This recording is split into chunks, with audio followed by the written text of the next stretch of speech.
Good evening and welcome to this November 25th, 2024 meeting of the Akron Public School Board. Roll call, please. Dr. Thompson. Mr. Alexander. Present. Ms. Autry. Present. Ms. Hall. Present.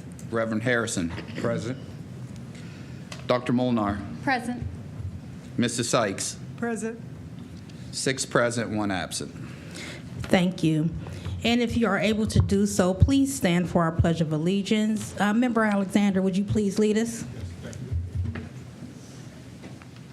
pledge allegiance To the flag of the United States of America and to the republic for which it stands, one nation, under God, indivisible, with liberty and justice for all.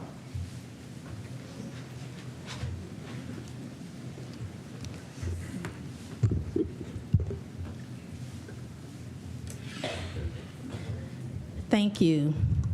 Next, we are going to have introduction of our Scholar Board members for the 2024-25 school year and their oath of office.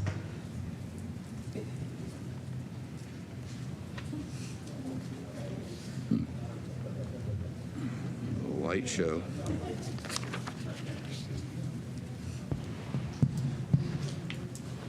Madam President, Superintendent, and distinguished members of the board, I have the honor and the privilege to introduce 5 of our 8 Scholar Board members. We did have 3 that had scheduling conflicts, so we will be presenting them at another time. But it is an honor to introduce. Let's start with Shalia Davis. Shalia is a junior at Akron Early College. She enjoys reading books when she's not practicing her step routines, participating in volleyball, track or flag football, or attending her Black Student Union meetings.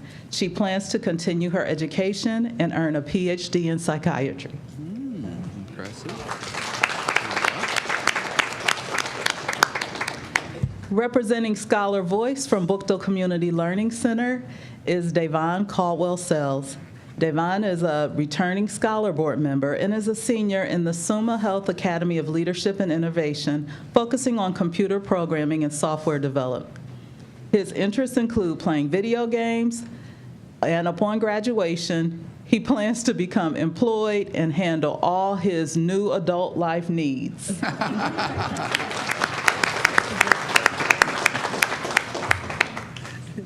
From Ellet, we have Taylor Blair, a senior in the Cuyahoga Valley National Park Academy of Global Marketing and Media. Taylor is new to the Scholar Board and plans to enroll in either Miami University or The Ohio State upon graduation. She would like to expand her participation in JROTC by joining the Navy ROTC and commissioning as a naval officer. Taylor likes to play guitar and sing and is interested in history. And Taylor just shared she's going to be singing a solo at the talent show tomorrow at Ellet.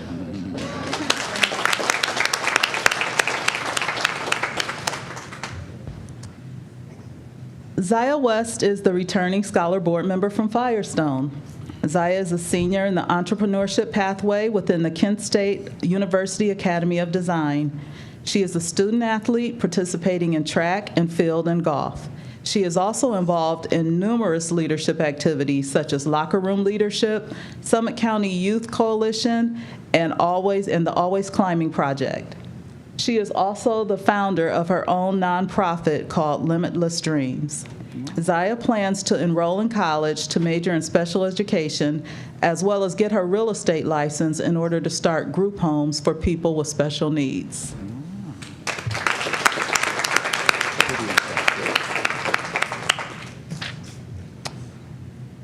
And last but not least, from STEM High School, we have Jordan Leeson. Jordan is new to the Scholar Board as well, and he's a junior in the Goodyear Academy of Advanced Technology and Design. Jordan is in the cybersecurity pathway and plans to continue by enrolling in college to major in cybersecurity and minor in criminal justice. In his free time, he enjoys watching all types of sports and gaming.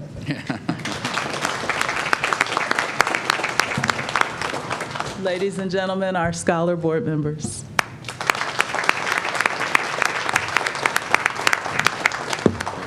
We do have some family members in the audience as well. If you are attached to one of these wonderful young people, either as a family member or as a principal, please stand. Zion.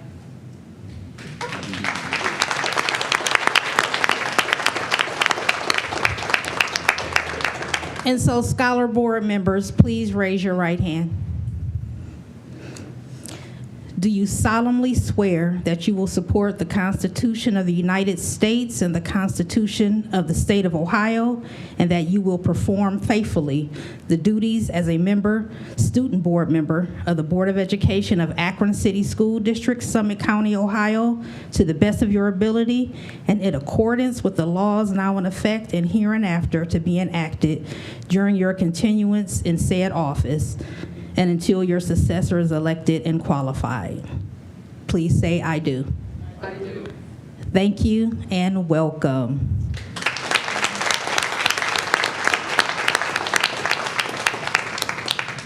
I just want to say it was a pleasure meeting with you prior to this board meeting, and I am looking forward to working with each and every one of you.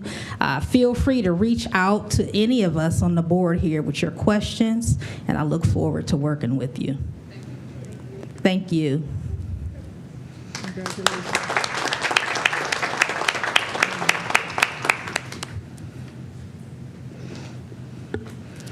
The next item on our agenda, 2.1, is Superintendent's Book of the Month Club winners.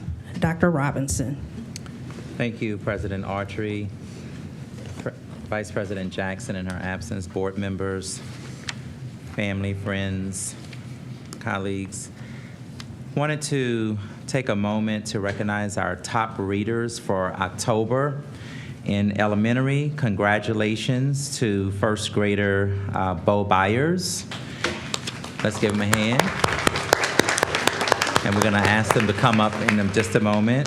From Sam Salem, who read an impressive 32 books. Yes. And so last month, Bo's second grade sister, Winnie Byers, was our winner. What an inspiring family of readers. Keep up the good work. For middle school, a round of applause for Jasmine Mendoza. She's a sixth grader from Ennis who read 15 books. Yes.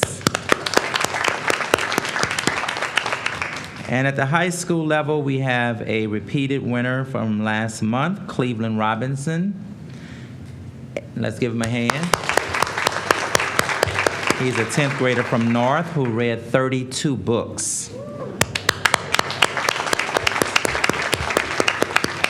And so we want to just acknowledge them. And in total, our K through 5 scholars have read 1,617 books, while our middle school scholars read 82 books, and our high school scholars read 213 books. So let's give them a hand.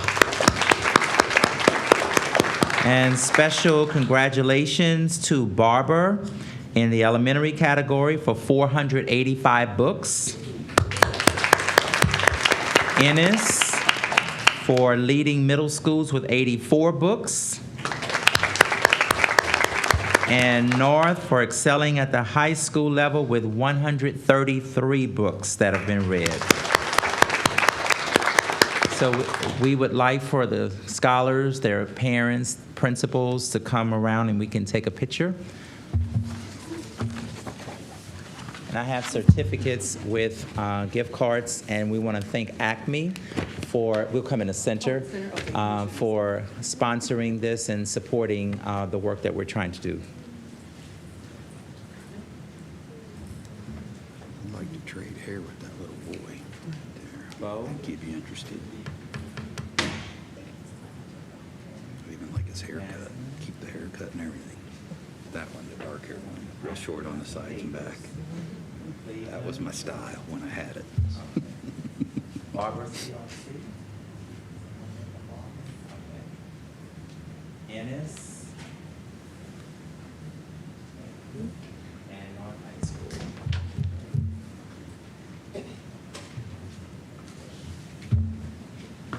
Board members, I invite to come around the welcome. After school is done, this side.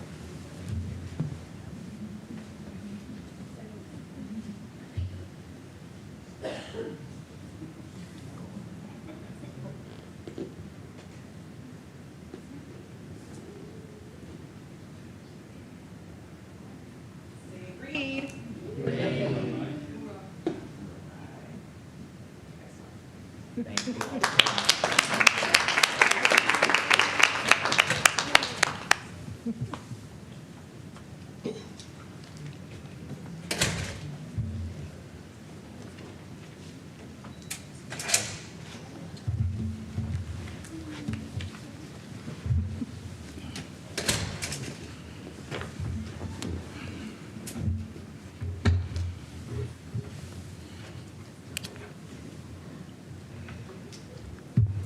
Thank you again, and keep up the good work, young people. Readers are definitely leaders. And so next, we will have update on Miller South and Piper Building update.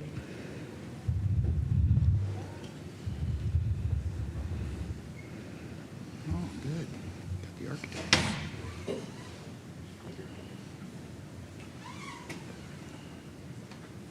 Good evening. Before I start, I'll apologize. I am losing my voice, so please bear with me if I start to drone off here. My name is Brent Foley, partner at Triad Architects. With me is Zach Forney. Zach is a project manager with Prime AE. You may remember the face of Dana Mitchell, who is also with Prime AE, who's in the Florida office right now. Yep. Yeah. And was traveling but not able to join us. You may remember that Triad and Prime joined together to do this project. So we're just going to give you guys an update, quick update, budget, schedule, quality, where we are on everything, and answer any questions you might have. So first, as I mentioned, we'll talk about project scope and schedule. I will talk at a very high level and turn it over to Zach in a second to handle the details. The project, as you probably remember, is the Piper Elementary School and the Miller South Performing Arts School are being combined as distinct schools on the old Kenmore High School site. With the project scope being there. High level standpoint, we put this together before we had fully developed your detailed schedule, pre-design, which is the phase we're in right now, which was where we're doing due diligence. Information gathering takes about 3 months. The design phase takes about 6 months. Then we move into what we call documents, which is where we prepare the construction documents, which includes drawings and specifications, where we get permits, where we get final bids from contractors. And then the construction phase will take about 18 to 24 months. And we have 2 timelines that Zach's going to go into detail for the building and for the demolition of the project. So as Brent said, we're currently in the pre-design. So on the schedule, we're showing the schematic design process. It's sort of a mix of the pre-design and the schematic design, figuring out what goes where, how are we going to do this, also reaching out to the community, getting a lot of feedback, figuring out what the actual staff and faculty need at these buildings. So that's going to take us into March. That also lines up with the CMR selection. So this is, we'll have a construction manager at risk. So the selection process is currently going on. We will have, they'll have their notice to proceed mid-March, which is when we'll start the design development process to make sure that we're all on the same page, make sure that we're all on budget, doing all those things with the actual construction manager, just having everybody working together to deliver the best project possible. As of mid-June, we will transition into construction documents, and at the end of that process in November, we'll have all the documents ready for the construction manager to do their pricing. The actual building demolition schedule, we just had a pre-bid meeting today, and went pretty well. Had a lot of people turn out for that. So you can see all of where they're going to hit with all of those things. So let me see. So they're going to start out with the abatement of the building, and that's just getting out all of the nasty stuff in the building, and then they're going to transition into the actual demolishing of the building.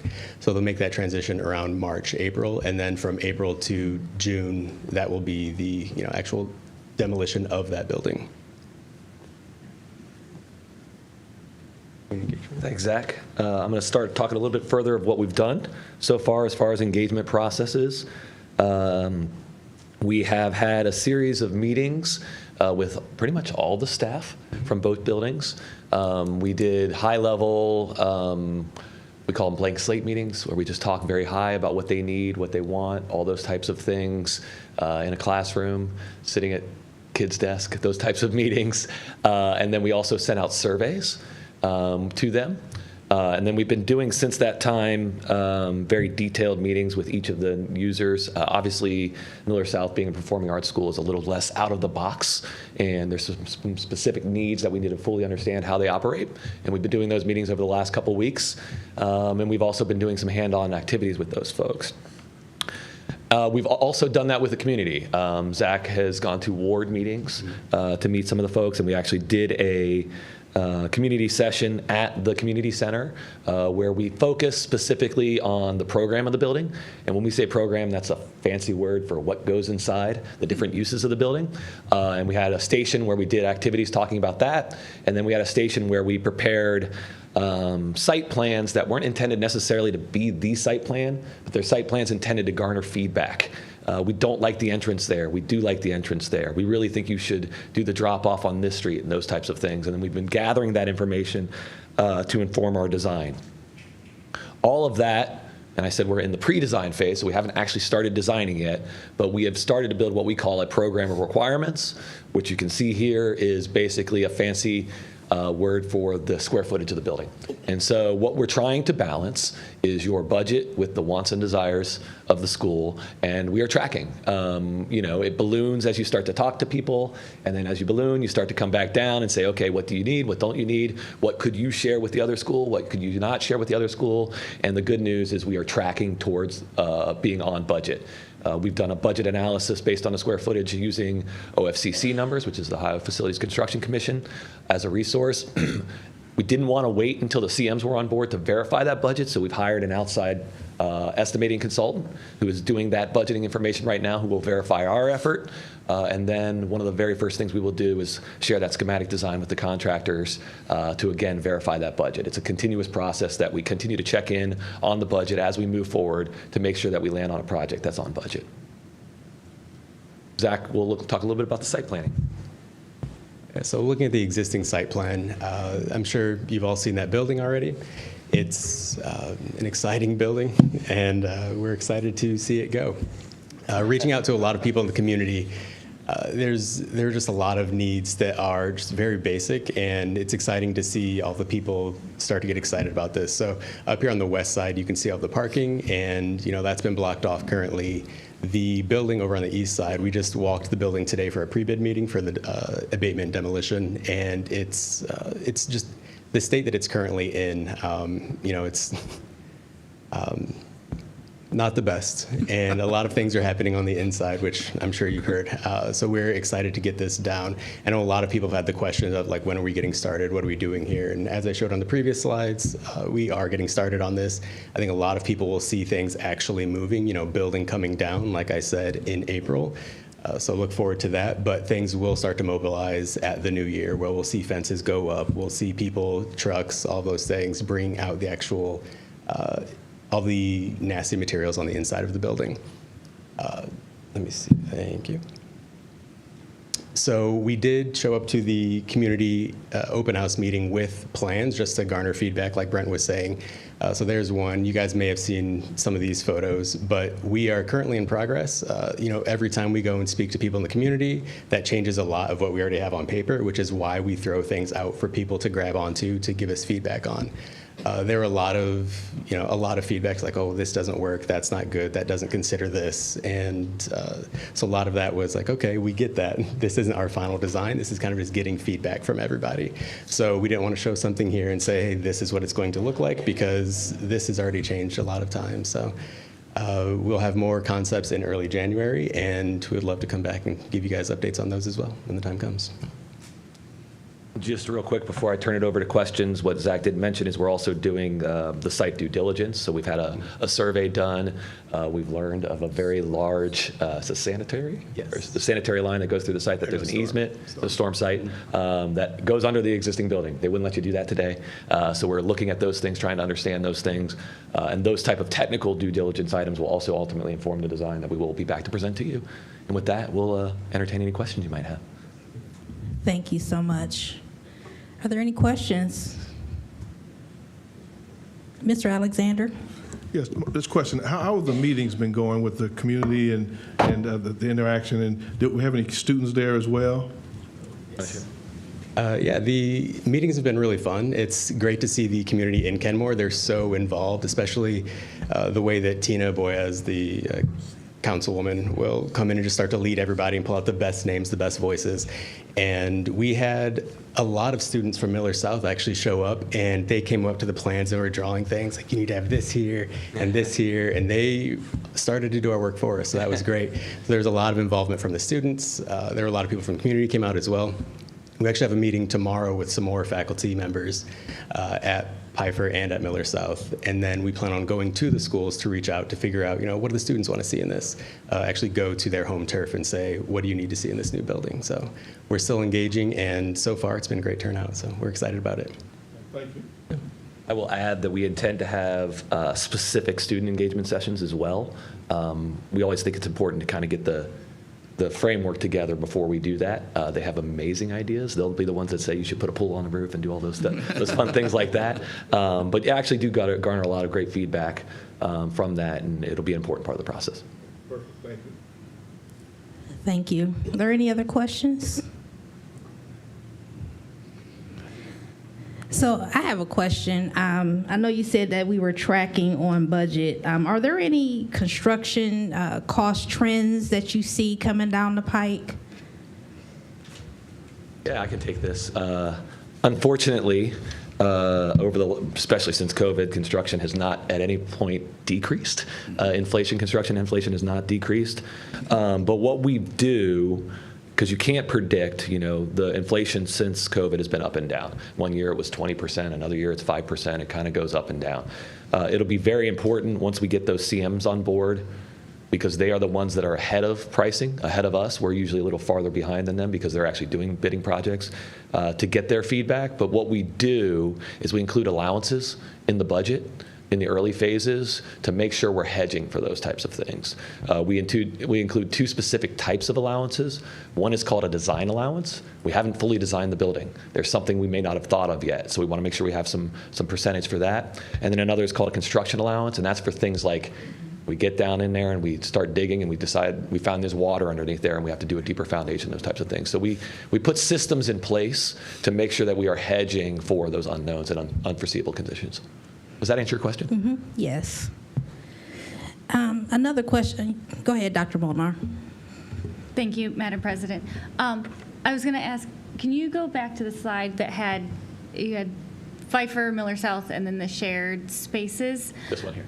Yes, Yeah. that one. Thank you. I saw on here in the shared amenities, and we do have a lot of buildings like this where we share a gym, share student dining. I don't know if this is, so the first question is this the point where we would ask about details like a shared dining space or the kitchen, or if that is a conversation for later? I know you're still doing some of the information gathering. Can we get some of those dates on our calendar too, so we can also hear part of that? But I know that we do have some buildings that don't have a full kitchen, and that is a question that I am receiving frequently. Sorry. Zach can answer more specific detailed items on the program, but some of the things we've talked about are the gym as a specific potential shared amenity. When we've talked about dining so far, what we're trying to accomplish, and kick me if I get this wrong, Zach, is separate dining spaces for the schools because of the age differences, but a shared kitchen. And so gaining that kind of shared resource, but still also trying to help separate the age levels at the same time. That's not finalized yet. We'd be happy to come back as we develop that final program and those things to come back and present that information. What other spaces have we been talking about sharing? Initially there was the gymnasiums and looking at those as shared spaces, but as we get further along the line, we're like, okay, Miller South has very different needs from Pfeiffer. So we keep on looking at going back, asking the principals, the teachers, people who are using these spaces, is it possible to share these spaces? But I do think the dining area is one of those that will be close, but sharing a kitchen, like Brent said. So no kick for you. You got that right. And I believe the phys ed space will not be shared. But then some of those other spaces in there, we can start to share some of the, higher level, just like the administration, not necessarily the principal's offices or things like that, because they are two separate schools. But then looking at the other spaces that would be more shared, I can't remember what it was called, the clinic, being a shared space, some other, media areas being shared spaces. So getting into a lot of that. The other thing we've been looking at is what can be shared within the schools individually. So when you talk to the Miller South staff, they all want this many practice rooms for all their different things, but the reality is they don't use them all at the same time, and there may be opportunity to share some of those things. So those are the kinds of exercises we're going through right now as well. What was the second part you said about getting those on your calendar? Oh, right. When you get to the next stage of the details, so that way we can be more prepared when we receive the information. Okay. Thank you. Sounds good. Thank you. Member Hall, you've been recognized. Thank you, Madam President. When you talked about the shared dining hall because of the ages, right? Most of our schools, like some of our schools that are joined, you have middle school and high schoolers sharing different times, right? They're not there at the same time, a cafeteria. We still have middle school students, like elementary and middle school. So I don't think that's a big gap to where, me personally, don't think that, a separate space for a cafeteria would make sense for the younger kids when these 6th, 7th, 8th graders, 9th through 12th, are sharing a dining space. So I think that money could be used somewhere else, just my personal opinion. And Miller South does have different needs because they have auditions and they have programs and they're dancing on stage. Maybe that funding could go into a different type of floor for the ballerinas, versus the standard floor. Acoustics for the show choir, things like that. I think that money should be really looked at differently, where we can really make meaningful choices and decisions for the actual programs, not separate cafeterias. Yeah, I agree. That's definitely something we're looking into. I think the main thing is that, Pfeiffer being a K through 5, and then Miller South being a 4 through 8, there's that overlap area right there. So that was where, we have 5th graders here eating, but also 5th graders here eating, but they're from separate schools. I think there was the overall just programming of when they're scheduling these lunches, how many people we can fit in this space, and what's the best way to start to separate these spaces. So they're not going to necessarily be all this square footage, this is specifically you, this is specifically you. I think it's going to be set up in a way that could be, 2/3 of the cafeteria is going to be yours, 1/3 will be yours, or how do we start to set this up in a way that makes sense, that's intuitive, and it's not a confusing, oh, do I sit here today, here tomorrow? It's how do we get these spaces to be, this is a Pfeiffer space, and this is a Miller South space? As well as balancing that with the number of lunch periods and trying to make sure we are not affecting educational outcomes by having too many lunch periods. That's something we're kind of looking through with the staff as well. Well, maybe I would say, just to finish my comment, if you go to other schools and look at how they're doing it, because it's already existing, right? Like I said, you have 6th graders and 12th graders all sharing the same dining hall, but at different times. So again, these are still 8th through kindergarten through 8th. That's not really a great big difference versus these high schoolers and these other kids sharing the same space. Yeah. So if you would visit Bookdale East, that share the same cafeteria, and talk to those people, maybe you would kind of understand. I'm just concerned. I really want, to make sure that the students are being served in their arts and things like that, versus our focus so much on a cafeteria, because our kids will eat. That's for certain. So thank you. Thank you. Thank you. Are there any other questions? Thank you so much. We appreciate your time. Great. Thank you. Thank you so much for having us. And next on our agenda are board member reflections. there any reflections? Dr. Molnar. Thank you, Madam President. My reflection today, on November 15th, I got to visit Krause CLC, and it was actually my first time in Krause, and I really enjoyed myself. Just immediately when you walk through the door, the decorations provided such an affirming atmosphere, and it was such a great experience. And the decorations weren't just pretty or interesting, they were functional and they were informational. And I saw that they have a 92% attendance rate right now at Krause, which is excellent. And they said it's the best attendance they've had since COVID. And I think I figured out why. I got to see their town hall meeting. They have monthly town hall meetings. So I got to see Ms. Dawn Heinz, the Dean of Students, lead a student celebration of goals.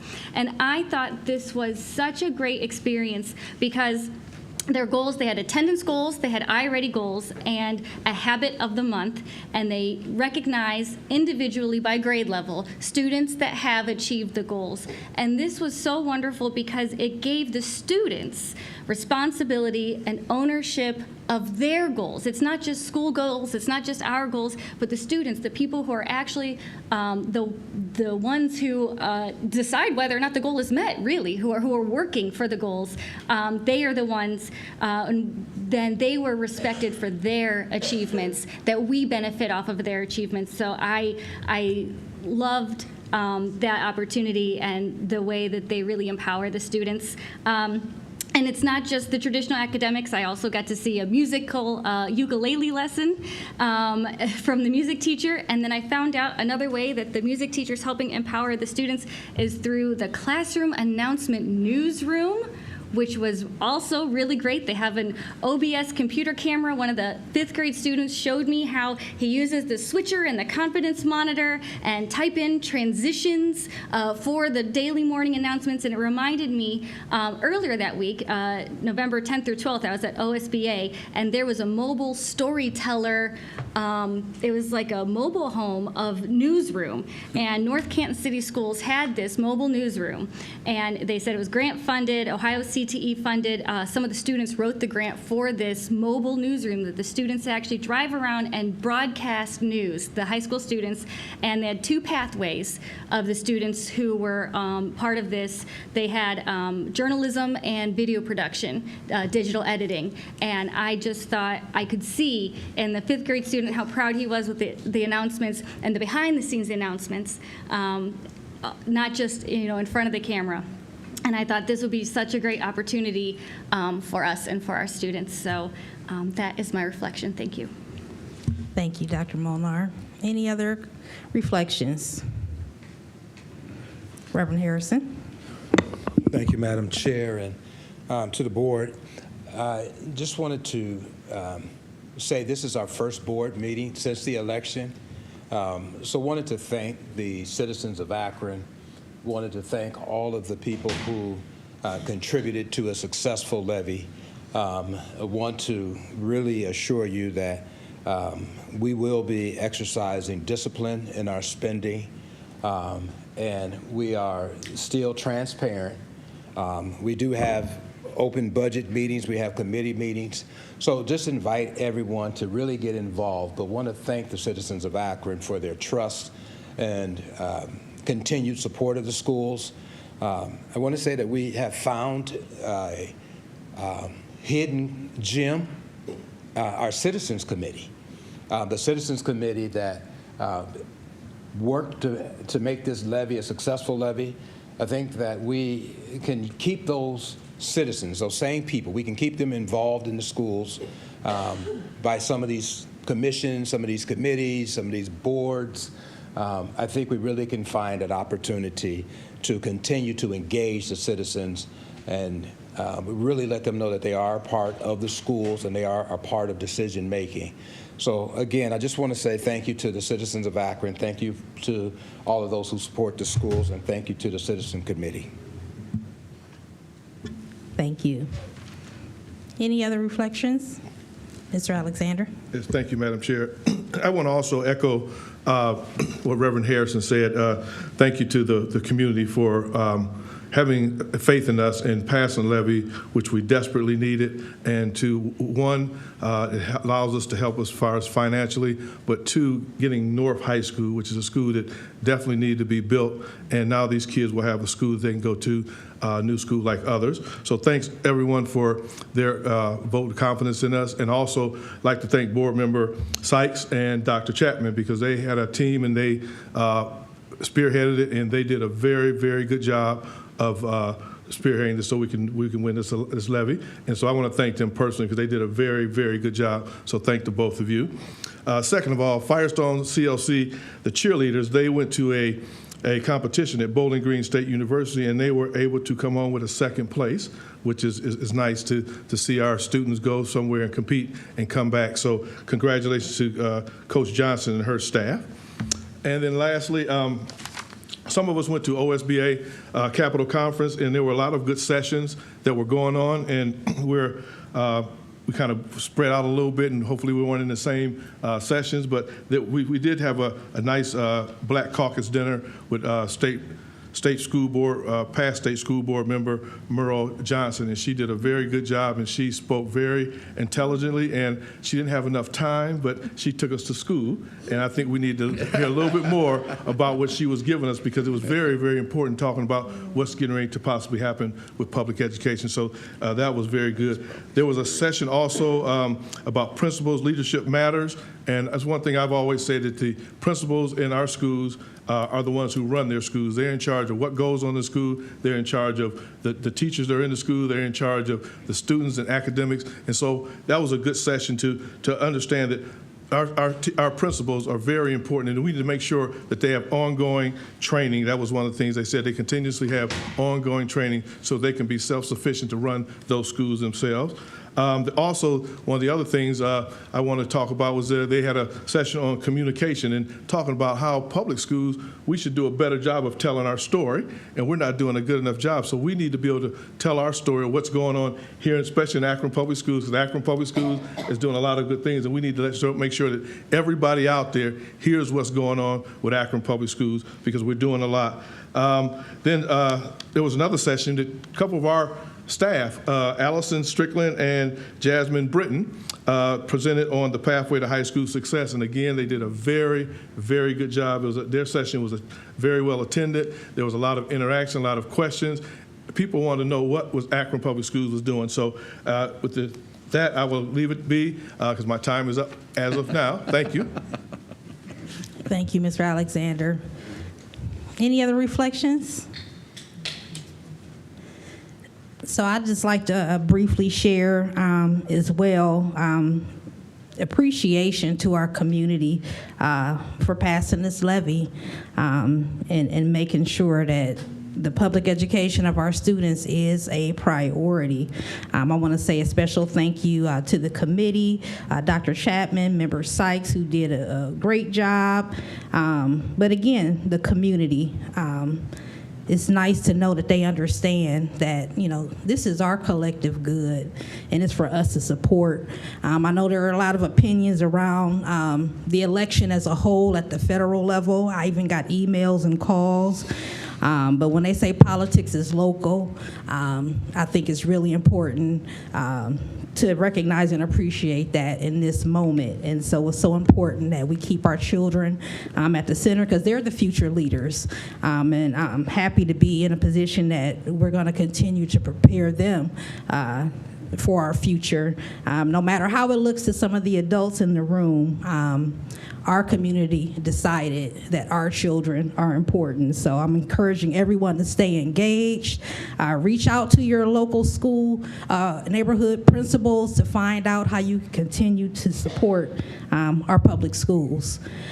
Also, since we last met, I also had the opportunity to attend the Ohio School Board Association conference in Columbus. I also had the opportunity to attend the presentation from Strickland and Britton from our district. It was a proud moment just to see them presenting. I want to thank them for their opportunity to share in the amazing work that we're doing here. I also attended a session on some legislative updates. I guess I didn't realize that Ohio is just one of 3 states where the public school system is required to do the transportation.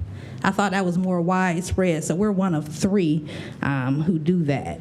I also learned about some pending legislation where there's a pot of money for $25 million for safety measures around bus safety. So I'm sure we're probably already looking into that. And so if there's any other questions about OSBA conference, I just encourage my colleagues to reach out to me. There was a plethora of knowledge. Also, I was able to attend the National Association of Black School Educators, where 2 of our graduates presented at the national level. Kenny Smith and Kanai Chance, both Buchtel graduates as well. And they talked about sports and its impact on social emotional learning. So it was a proud moment to see our very own presenting at the national level. Congratulations to them. I also was able to attend a session where there were a panel of superintendents. I'm just going to finish my statement.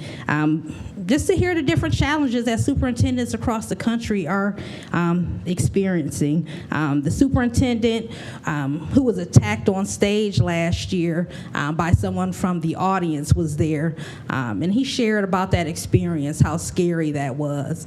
And so it just goes to point out how you have to be careful of the language that you use sometimes, because not everybody is very stable. Some folks take those things and go too far with it. But they bounce back from that and they're doing well. But it was just a pleasure to be around so many other educators who are facing similar things, and also just being around people who understand the challenges of public education, but that they're still dedicated to doing what's best for children. So I want to thank the district for the opportunity for that professional learning. So that concludes my reflection. And so next, we will move on to requests to address the board. And we do have 2. And as they come up, I will read our little preamble, but the first is Gwendolyn Bryant. If she's here, if she wants to make her way up. No? Okay, thank you. Brandy Vickers. Participants will not be permitted to speak on matters related to vendors, business matters, formal complaints, grievances, specific student or student records, personnel matters, and potential or pending legal matters. Participants must speak on matters related to the business of the board. Please keep your comments to 3 minutes or less. The board will not respond, but will assign, through the superintendent, the appropriate person for follow-up. Thank you, Ms. Vickers. So I just wanted to come and congratulate you all on a job well done on the successful passage of Issue 27. It's not just a victory for the school board or the administration, but for the entire community. And it's a testament to what can be accomplished when people unite for a common purpose. First and foremost, I wanted to congratulate the members of the school board and the Citizens Committee for your leadership, vision, and tireless commitment to our schools. That's what made this possible. Advocating for a levy is never easy. It requires courage to step up, dedication to educate and engage the public, and an unshakable belief in the value of education. And this board has demonstrated that. This board work says that you guys all value our APS students, teachers, and staff, and it shows that you all are committed to building a future full of opportunities for every child in this district. So on behalf of the van drivers, I just wanted to come and say something positive for once. We wanted to say congratulations and thank you guys for your dedication and education to the community. And we look forward to continuing our relationship with the district and continuing to serve our APS children and families as well. So thanks and congratulations, guys. Thank you.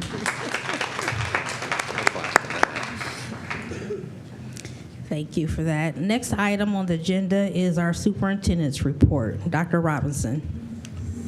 Thank you, President Archery.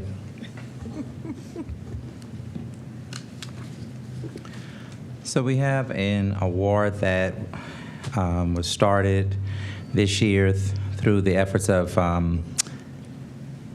the custodial side of the house under operations, and it's called the GOAT Award. It's the Greatest Operations and Attention to Task Award, and we were able to give this award to Helen Arnold, CLC, last month, and so we're excited to announce the GOAT Award. And this is a special recognition that celebrates the exceptional commitment to building cleanliness and operational excellence among our head custodians. And for the month of November, we're thrilled to honor and recognize Mr. Reggie Lockhart. He is the head custodian at North High School, and Mr. Chuck Morrison, who is the building principal, for their dedication and hard work. And so we thank you, Mr. Lockhart, for coming off vacation. I think he is on right now to get the award. And of course, you get to keep it for a month. But we want to award you. Thank you.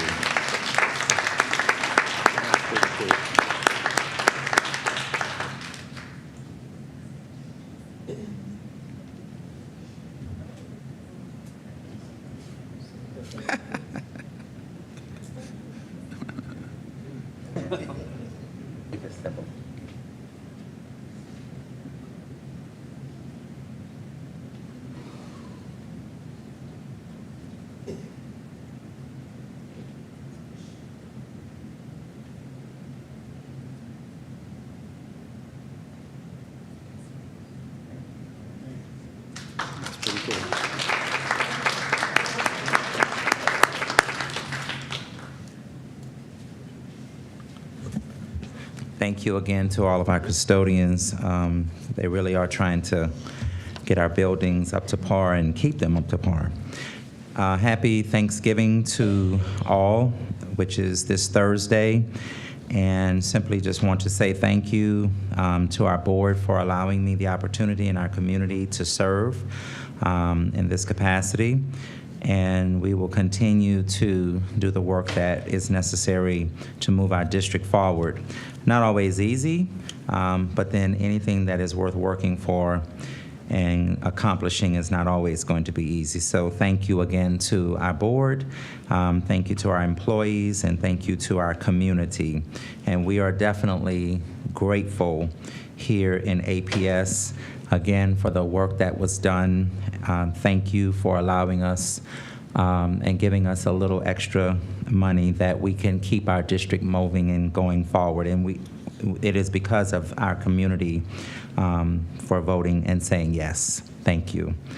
Again, to Dr. Chapman, to Mr. Motter, and to Mrs. Sykes, thank you.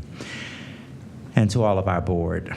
I remember those meetings we had, Ms. Autry, when people told us no. And so thank you for motivating all of us to keep going. Our Blueprint for Excellence strategic plan cornerstone meetings we will have a final draft opportunity. We certainly want our community to please come out, and we will be sending something out to all of our families and hoping that you will come and share with us on Monday, December 2nd, 2024. The session 1 will be from 4 to 5 in rooms 201, 202, and 203. And then we have a second session from 6 to 7 in rooms 201, 202, and 203. You can visit 1, you could visit 2, all 3, whatever you would like to give input. The grant for Martha Holden Jennings, from Martha Holden Jennings Foundation, grant to support pneumatics with Akron City, a problem-based learning experience designed for 11th grade principals of engineering class. We thank you for that. And Megan Mannion, she is what a champ. And let me tell you, working with the team that she worked with, we said at the Finance Committee meeting that we were hoping to get the grant. ECLC has been awarded, and it was chosen by Dick's Sporting Goods Foundation Game on Community Places to Play initiative. East CLC has been awarded a $100,000 award to support the excavation and resurfacing of the track. And so this is just the beginning for what is going to come over time, some years, but we are going to get there. And hopes, the dream is that we will see East have a track, but a football stadium and all of the works that goes with it over time, the community well deserves. Let's give them a hand. Congratulations to Mr. Tom Ely for being the Ohio Lottery Teacher of the Month. Mr. Ely was nominated by ECLC's principal, Dr. Nolan, for his work with students in the robotics program. And so, like to stand. Is he here? Okay. All right. Well, thank you anyway. We're very grateful for one of our teachers being selected. Ohio's Positive Behavior Intervention Supports, which is what we call PBIS, recognition system, celebrates schools and districts for high-quality implementation each year. And for the 23-24 school year, Akron Public Schools had 40 schools to earn the state PBIS 30 bronze awards for Tier 1 practices, 10 silver for Tier 1 and Tier 2 practices, and the prestigious PBIS District Award. This district honor was given to only 25 of Ohio's 616 districts based on the district-level PBIS implementation, including district-wide goals, data analysis, and action planning. And so we want to say congratulations to those schools, to the principals, to the teachers, to the staff who works untiringly to make it happen each and every day. And so let's give them a hand, please. Dr. Rob Kubik, coordinator of Child Study, has been honored with the prestigious Clyde Barlett Distinguished Service Award at the Ohio School Psychologists Association Conference.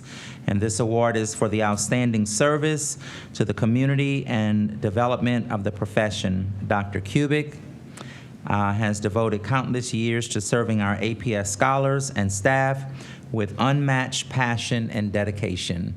Let's give him a hand, please.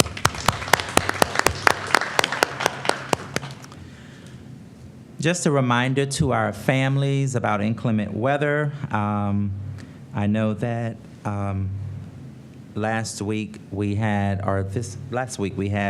snow day, no day off. Well, it snowed, I should say, but there was no snow day for you, no day off. But certainly, I hate to rub it in, but it was beautiful weather where we were, so. But there will be news, websites, texts, robocalls. We just really want to make sure that you keep informed in case of an outage. And for our Be Kind 330.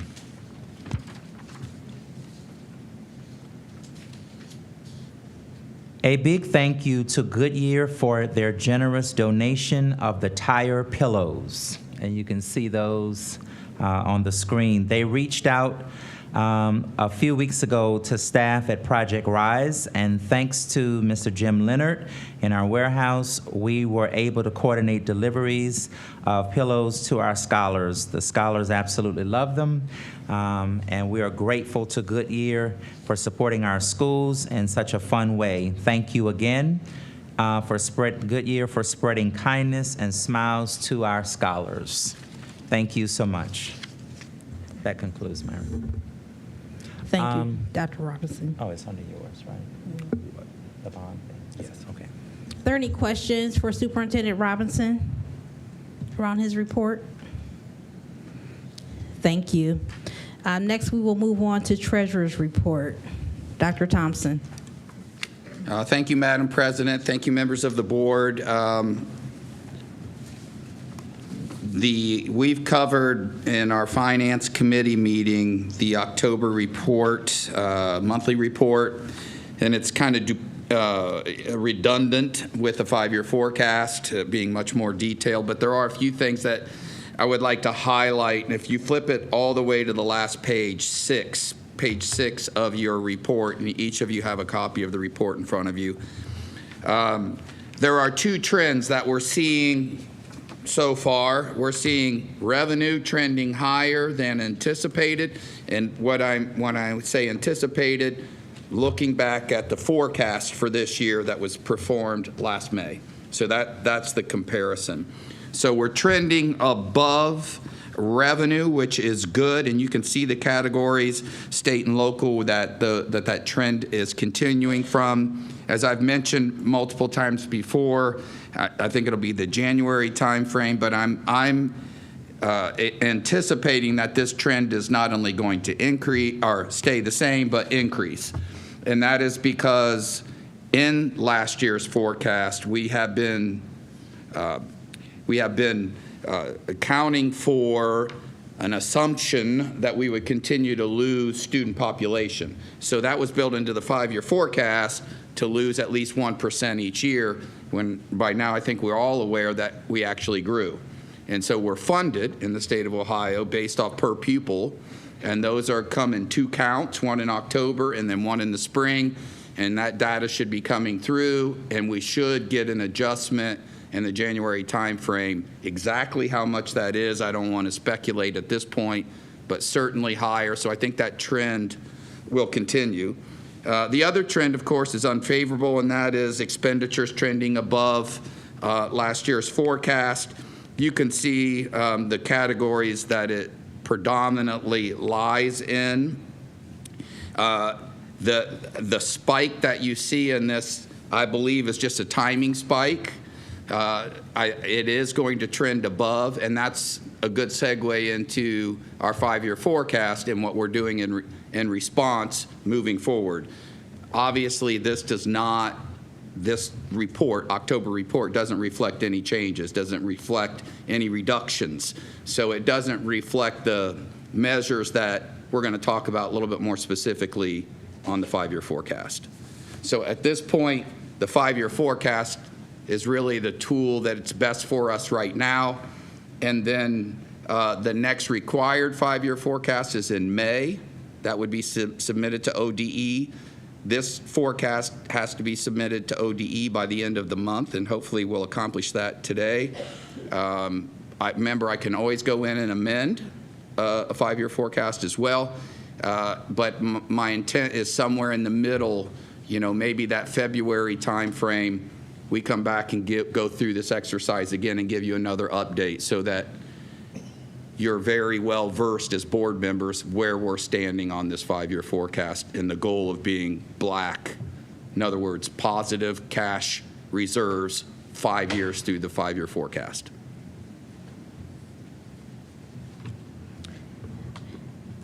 Thank you. Is there a motion to approve the October 2024 financial report? So moved. It has been moved by Member Alexander. Is there a second? It's been seconded by Member Sykes. Is there any discussion, questions around? Member Harrison. I just want to be clear for those who are listening. When we say amended, we don't mean that we're going to spend. When we say amend, that we're not going to deviate from the process, but it's a forecast and not absolute. That's correct. Yeah, that's a very good point, Reverend Harrison. And when I say amend, the only way we're going to amend this, our intent to amend this 5-year forecast, in other words, change it, update it, would be because we're adding more reductions, not adding more expenditures, if that's what you're asking.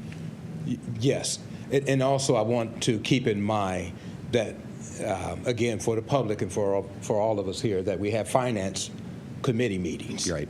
And so we can still, it's not that we just talk about finances in the meeting, that we just don't look at them in the meeting, Correct. but that it's a continuous process. Yeah, and another excellent point, and that's primarily where our only focus is, our main focus is finance and capital projects. So that's really what we focus on that entire meeting. Thank you. Any other questions? Member Hall? Thank you, Madam President. Just a quick question. So November 5th, you presented like the 5-year forecast, if we pass the levy, if we did not pass the levy. And those were numbers. These numbers here, is this based on us passing the levy? Because there's so many different numbers and like nothing's matching. And like we have beginning balances at this amount, but they're different on this report and they're different in this. So it's getting kind of confusing to kind of follow when nothing matches. I understand. So a monthly report will never match, so to speak. No, I understand that. But what I'm saying is, from the forecast that you presented, passing the levy, not passing the levy, what is this report? Is this the report based on us passing the levy? I'll try to do my best to explain that. It's neither or. It's not. What this is this only reflects what was actual in October. So that means no, there's not a levy reflection in here. So that's a really good point. Okay. So revenue, we know revenue is going to increase by about $15 million as we get a half collection in January, not a full collection. So that's roughly about $15 million, some of it to, yes, Madam Chair, so that we won't, so that we won't confuse the issue, we're just talking about the October finance report now. He has not started the 5-year forecast yet. This is just discussion on the October finance report. Okay, thank you. Just for clarification. Thank you. No, I appreciate the help. I know there's a lot to digest here, and I understand that, but this is just your monthly look. And, got it. And at any point, if anybody wants to come in, please just give me a call, and you can come in, and we can really spend more time kind of really diving into it, trying to understand it the best that we can. And I know it's complicated. I know that. I understand that. Thank you. Are there any other questions or discussion around the October financial report? Seeing none, roll call, please, Dr. Thompson. Ms. Autry. Yes. Ms. Hall. Yes. Reverend Harrison. Yes. Dr. Molnar. Yes. Mrs. Sykes. Yes. Mr. Alexander. Yes. Motion carries 6-0. Thank you. And now we will have a presentation of the 5-year forecast. Dr. Thompson.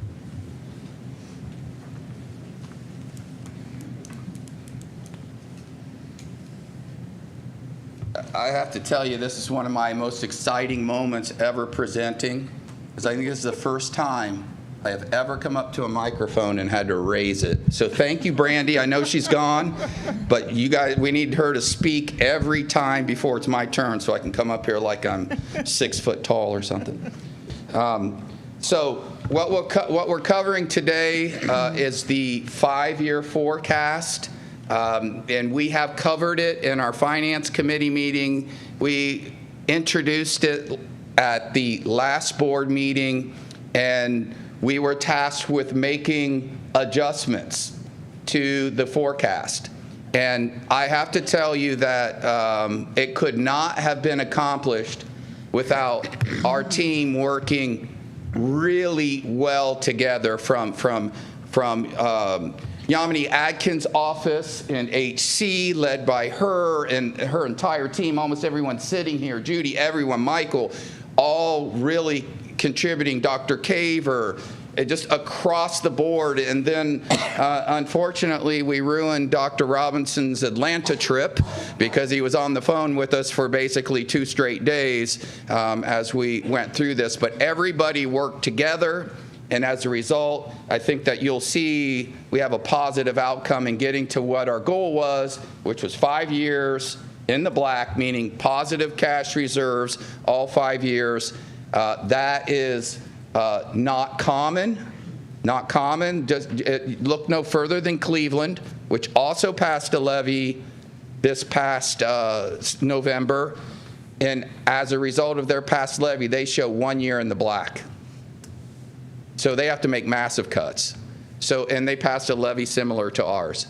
So, you know, the fact that we are 5 years in the black shows fiscal responsibility by the administration, the board, and then, of course, kudos to our community for supporting us. So I'll go ahead and dive in here. It's a fairly short presentation.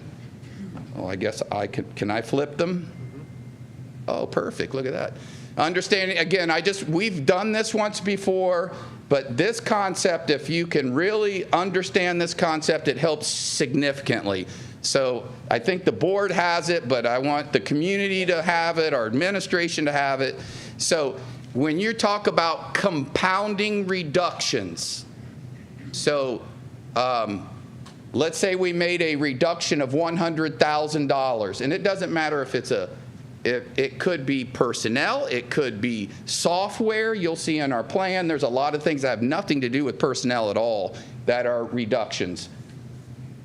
If it's a compounding reduction, it means it's forecasted to stay there the whole 5 years. It's in the whole 5-year forecast, impacting the final year of that 5-year forecast. And this example shows it. 100, 100, 100, 100, that's 500,000. That's not a new 126 and a new one in 27. That's just one reduction in 25. That's compounding. Versus a one-time reduction, which could be something like a bus purchase, for example. And the difference between that, it's 100 in fiscal year 25, sure, but it doesn't impact the end of the 5-year forecast the same way. So we really focused on compounding reductions so that we could make whatever changes we needed to make them now, so that we're not constantly impacting our culture, impacting staff members, community members, by thinking that every single year that we're going to enter into this process. It's not to say that something couldn't change with the way federal funding is, et cetera, but based on what we know right now, we've accomplished our goal. So these are the reductions by each of the divisions in our school district. And you can see across the total on the right, and these have been double and triple checked. These numbers have been confirmed through HC and personnel records. They've been vetted by the finance department and budgetary checks, whether that's looking at actual budgets or looking at payroll. So these things have all been verified. We know specifically what totals $1,793,993. We know exactly what builds that. You will see that because the board eventually, soon has to approve those. But there's a process, obviously, with all our staff, contracts, et cetera, that we have to respect. And obviously, we want you to approve what we're trying to do before we go out and tell staff members. And then, because that can create a lot of problems for us. So that's the reason that we're listing it like this. But rest assured that those specific reductions are complete. So this is what our 5-year forecast looks like. Those are our current 5-year forecast with a levy passage and with 10 million in cuts. We're at 10.2 or so right now. That's not a lot of wiggle room, but it's some. And we're going to continue to look at what is in front of us to do that. There's a plan that you have. It's the restructure and reorganizational plan. It says draft because it's a draft until you approve it. But if you look at it, it gives you an executive summary of some information. It gives you some of the challenges that we face, but some steps that we're going to embrace to ensure that we're doing our due diligence. So those are all listed for you.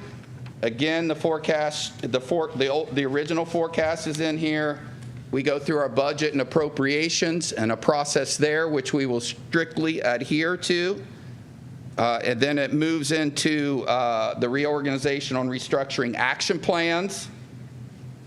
And then it concludes with eventually all those specific reductions will be in there. And that would be what we would ask the board to approve. And then the assurances of the financial plan. In other words, what are the assurances that you'll have, that we'll have, that we know that we're adhering to our plan? Again, these assumptions are the levy passage, the new public utility tax, the $4.5 million in compounding reductions from fiscal year 25 through 29, and then the additional compounding reductions of $10 million. So we show in the black, our goal is to be fiscally tight. I know that Dr. Robinson sent out some correspondence to staff to exactly that effect.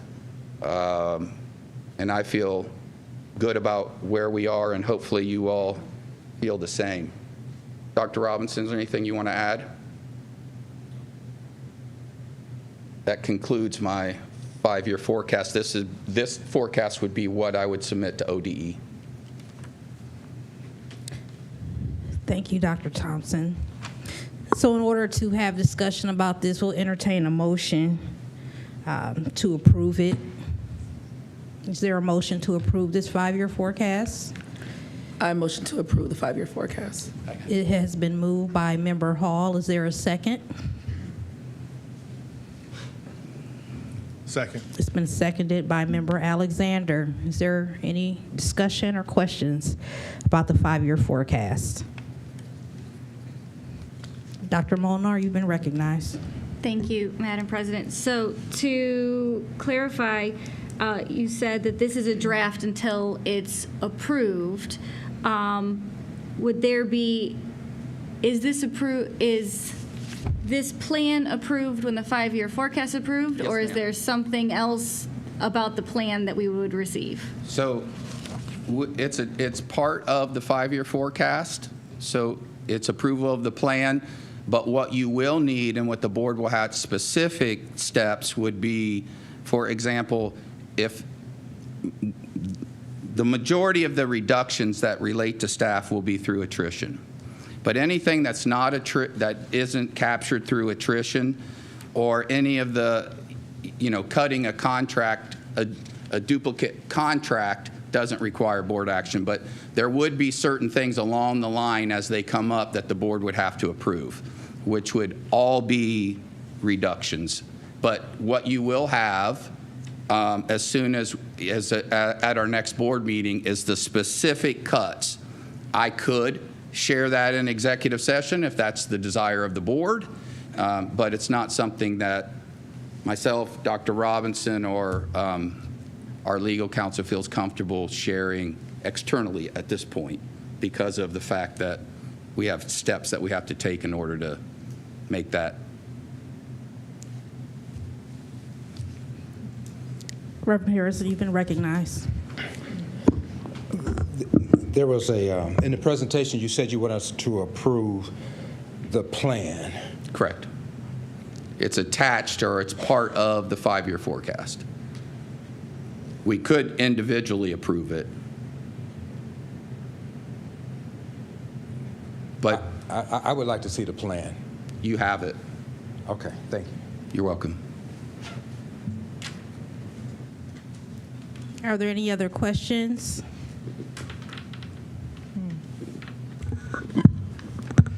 Madam Chair, Member Sykes, you've been recognized. Thank you, Madam Chair. Madam Chair, members of the committee, members of the board, first of all, let me just say to the treasurer and to the superintendent that I do appreciate that we've come quite a ways from our committee meeting on last week. Yeah. And so I do appreciate the hard work that it has taken all of you to get to this point, but more so the work that we've gotten to and the position that we've gotten to say to the community that we understand, we appreciate that we must have a balanced budget. Correct. That's what we're working towards. That's the thing. We want a balanced budget, and that we do not want to spend more money than we have. It's just that simple. That's what the voters expect. I think that's what we expect in our household. That's what we should expect from our school system. So I do appreciate what you have done here and the distance that you've come. On your presentation on the revenue surplus or deficit where we are in the red in those months, you want to explain that, why we're in the red?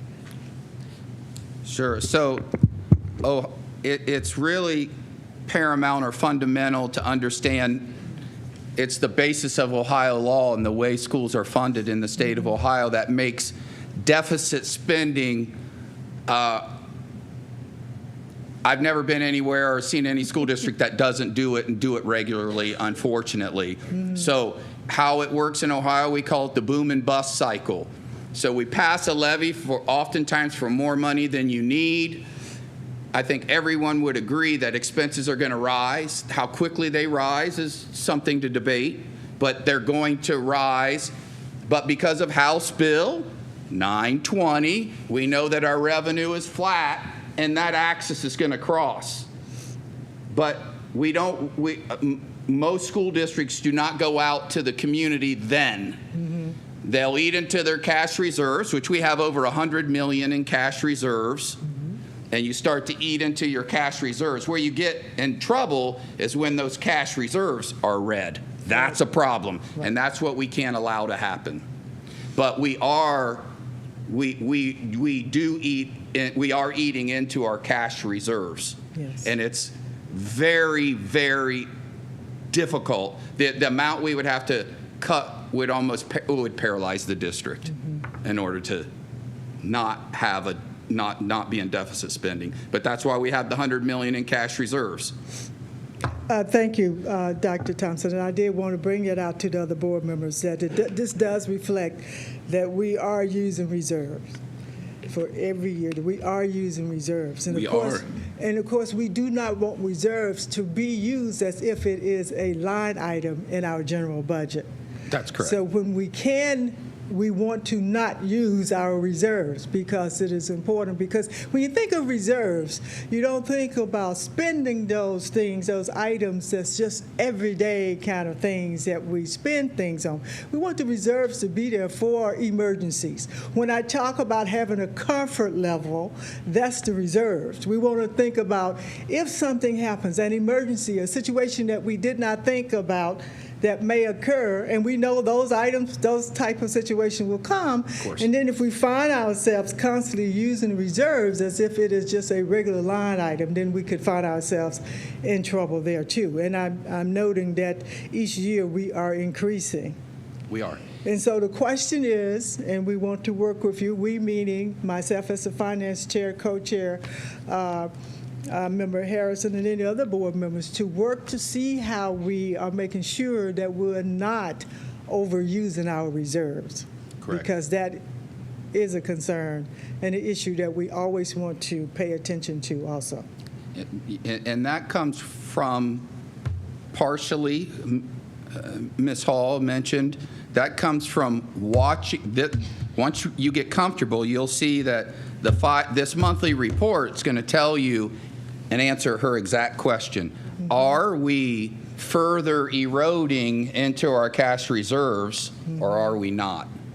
And so that monthly report, although it varies a little bit because when stuff comes in isn't always the same. Doesn't always come in matchy-match. So sometimes a month will look worse than what it is, and sometimes a month will look better than what it actually is. But over the course of time, they're great guardrails. And then from our vantage point, meaning Dr. Robinson, mine, senior staff, those budgets from each division and each school, we have to make sure that we are disciplined and diligent and not breaking a budget. If you don't break a budget, we're going to hit the numbers that we said we were going to hit. It's when we don't. And if for some reason, and there could be, like business affairs is a great example, we could have a roof blow off a building, and we didn't anticipate that. But we're going to have to take that $5 million from somewhere else. That's what we have to do at this point. So we got to move some. We got to move some stuff. We got to shift, and come back to the board and request that we're going to shift from this account to this account, and give you the reason for why we're asking your approval to shift that money. Thank you, Madam Chair. May I? Yes. May I follow up, Madam President? So that all sounds fine, but the issue is that you are actually asking us to vote on something whereby we have not actually seen where these reductions are coming from. We see as a whole from the different divisions.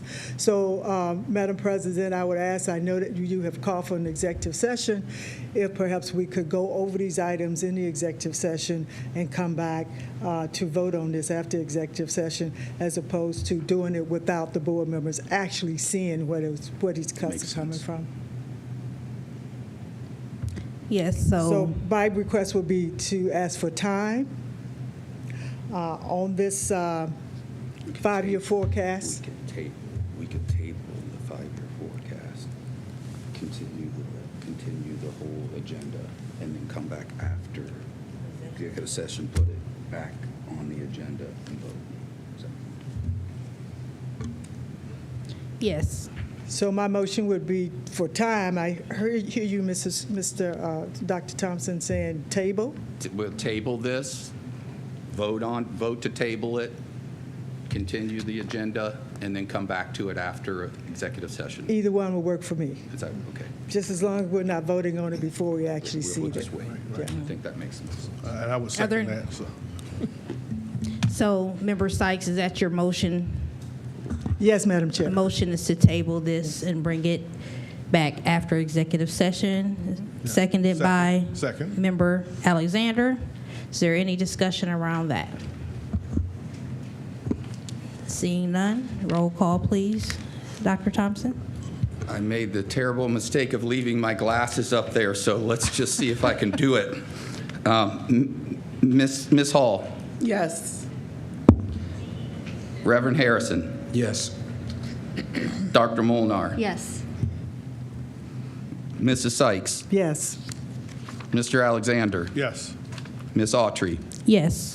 Motion carries 6-0 to table this until after executive session. Thank you.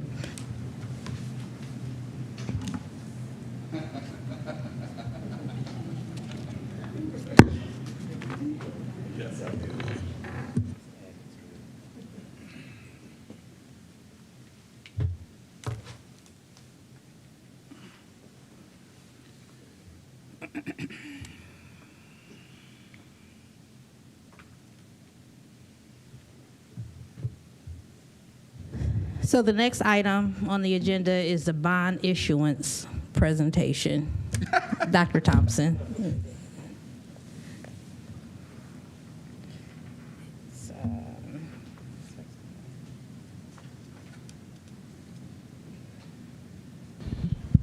We had requested a much greater mind than mine, but I do not see them out here at this point. So I will do the very best I can to make this as clear as possible.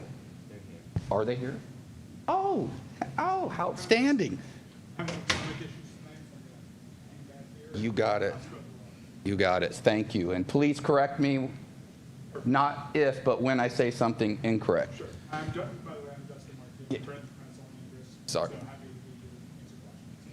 Justin Markey. So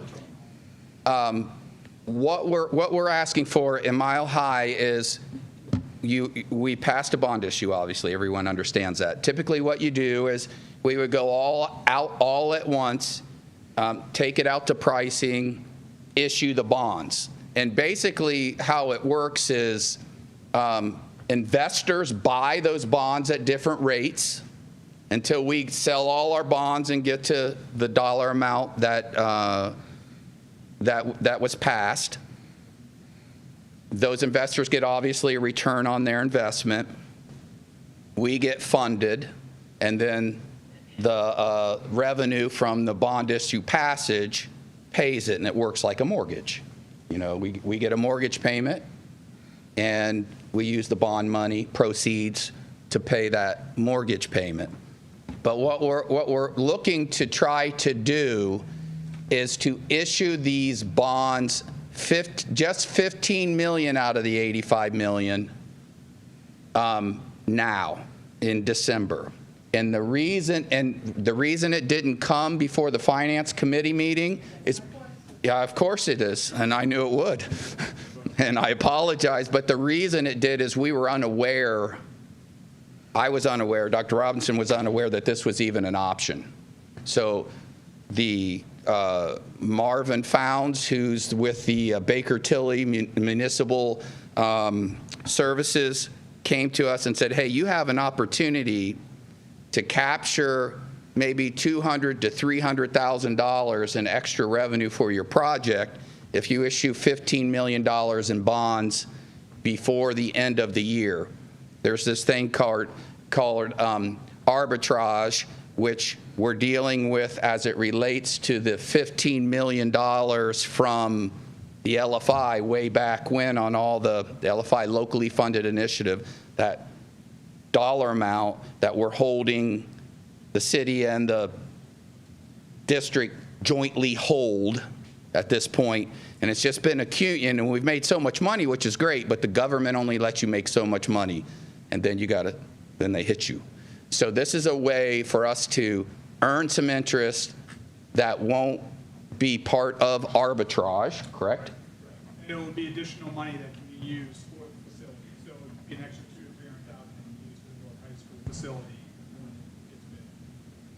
But to do that, we had to expedite it, and believe me, when it came to, you know, we don't have to do this, but when it came to this, I didn't want to pass up the opportunity to at least present it to the board, but at the same time, I'm scared because I know I'm not supposed to present things that you don't have a certain amount of time for, and I apologize for that. There was just no other way we could get around this, and we were scrambling to do this at the same time we were scrambling on the $10.2 million.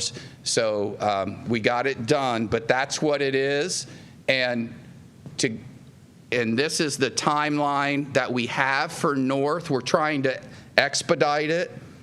Obviously, we can't move until we have money, so we'll get $15 million, which will get us started. Then we'll go out for a second bond issuance for the balance of those funds. You can see the timelines here that we needed legally, I believe, in order to do the issuance to show that we're going to spend the money next school year, which we are, but we still had to demonstrate that. And in the more short run, this is where we would be. We're not asking you to prove anything tonight. I'm sure that you'll have a lot of questions. I'll do the best I can to answer them. Dr. Robinson will do the best he can to answer them. And we will, of course, refer to Justin Markey from Retzel to help us answer any question we don't understand ourselves. But it is a short-term issuance. It's $15 million. You'd be asked to approve that on the 9th. On the 12th, we would go out and seek pricing, and then on the 19th, actually sell those bonds to the investors. Now, we don't do it. Baker Tilly does it. But they set up here. At least that's what we did with the COPS. And it worked very, very similar to how the COPS were sold. They're not bonds, but they're certificates of participation, but it works the same. So we don't have to do this, but we can capture extra money. So it would seem,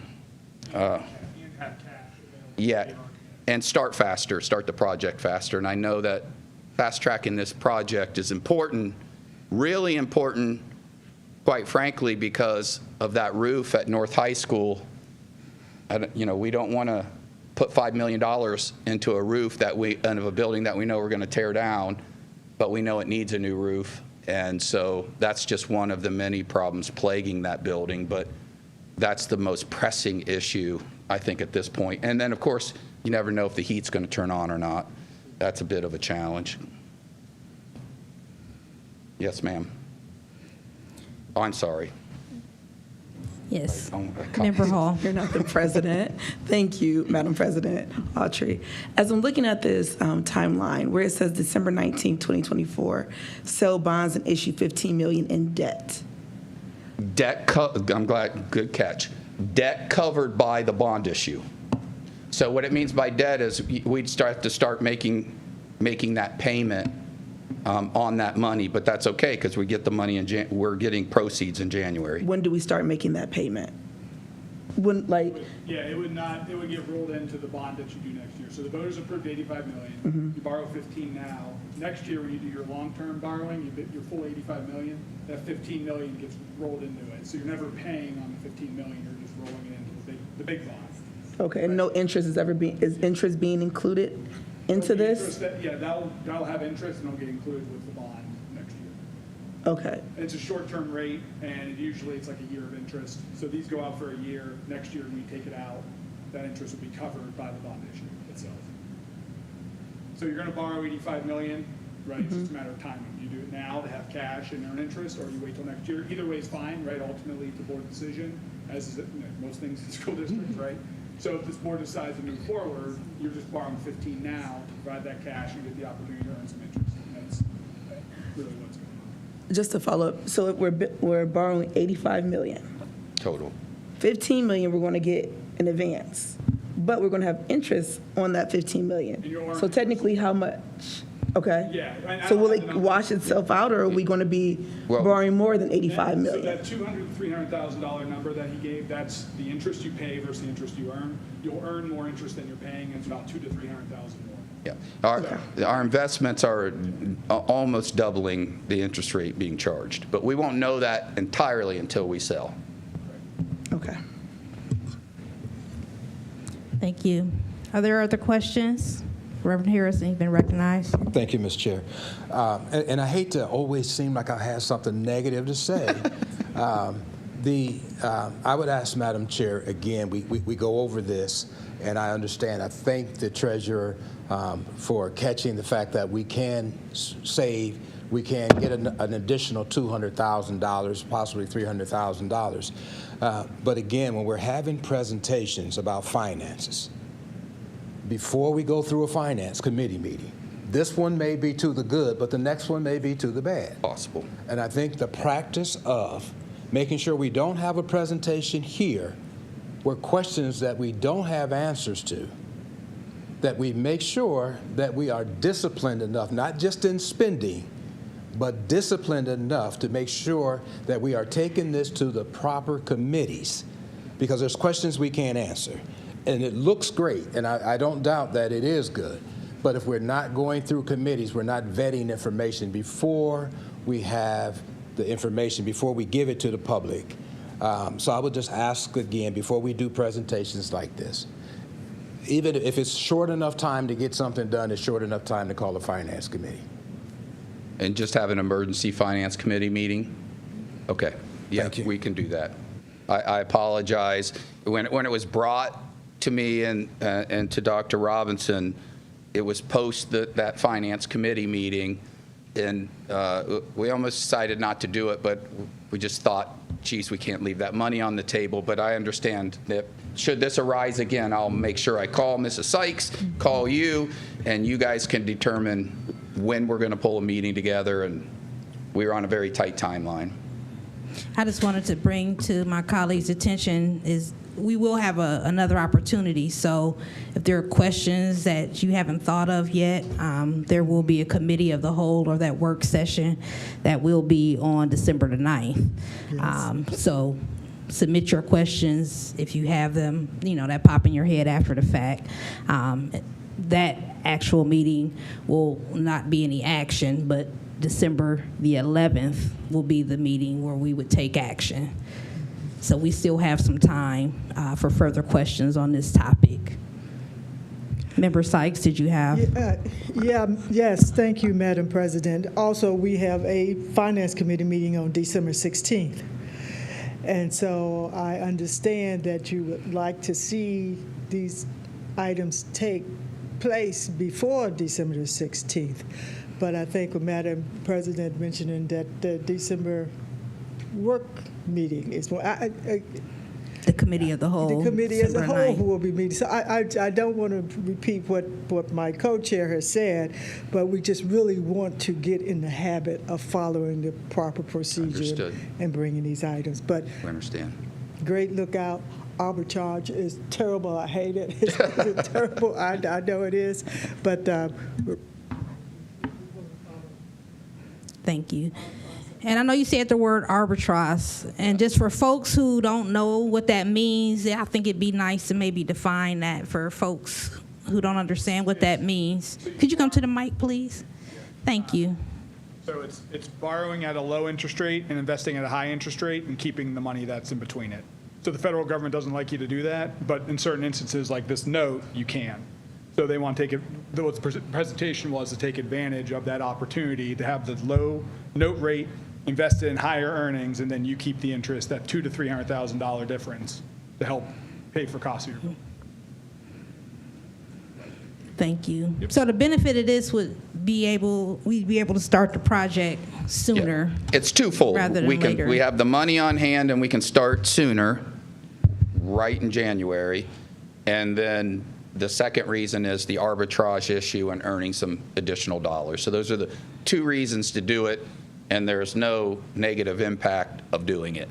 So it makes a lot of sense to do it. It's just, I understand we didn't follow the process. Wasn't by choice, but nonetheless, we know we got to mitigate that. So I was Thank involved you. in those conversations. They were pretty late last week when this all came down.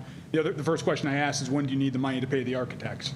And do you have money to pay the architects if you don't borrow it? So that was sort of the leading thing, and then this arbitrage opportunity was part of it. So it's just, again, it's the board's discretion, obviously. It's when do you need the money? Do you want to take the opportunity? Thank you. Are there any other questions now? Again, if you do have any that come up, please submit them before the December 9th meeting so that we can address them further at that time. And then the December 11th meeting would be when we would need to take action if we choose to do this.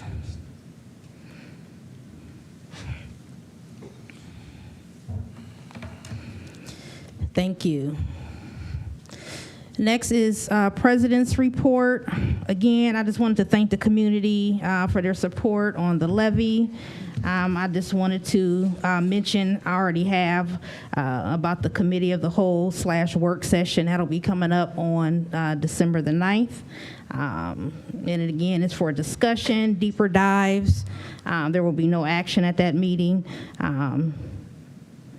Also, I wanted to remind you of our board retreat on December the 7th. Same location, time, from 8 to 1. And then I also wanted to just acknowledge donations that are under our consent agenda.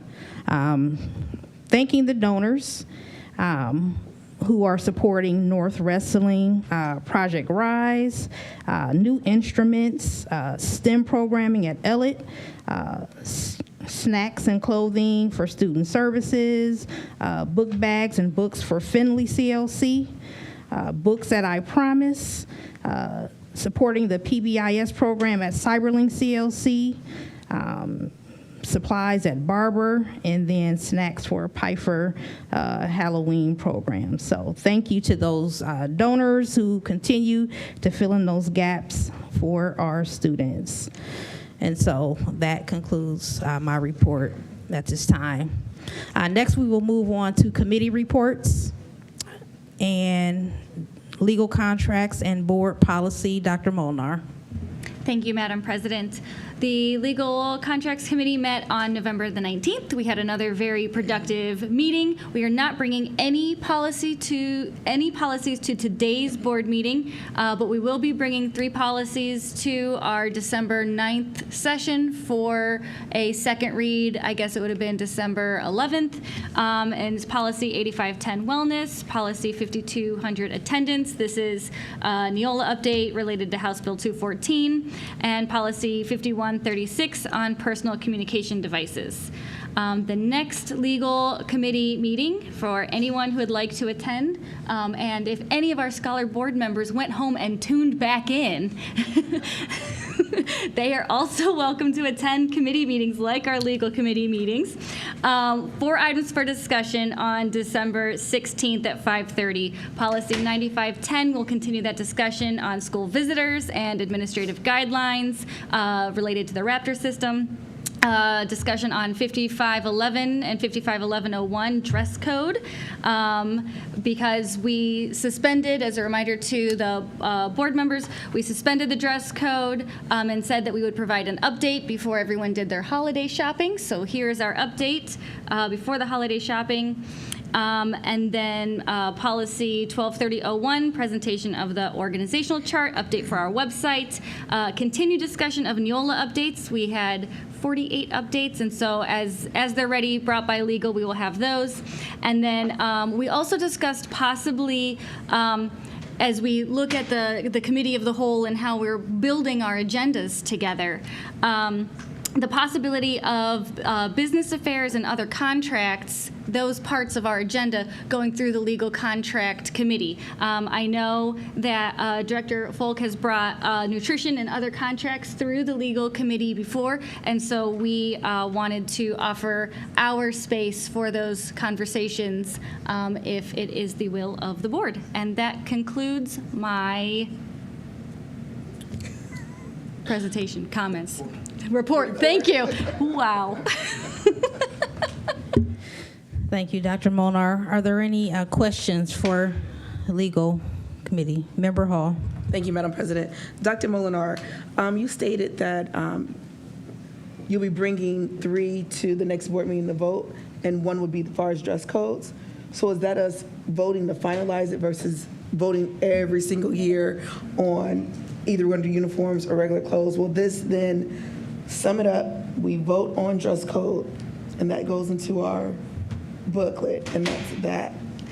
Thank you for that question. So that isn't one of the 3 that we'll be voting on the 9th. That is one that we will be discussing on the 19th. But yes, the goal is to have one that we don't change every year. We agree to it and live with it. Okay. Thank you. Thank you. Any other questions for legal contracts and board policy? Thank you. Sorry, and by 19th, I meant 16th.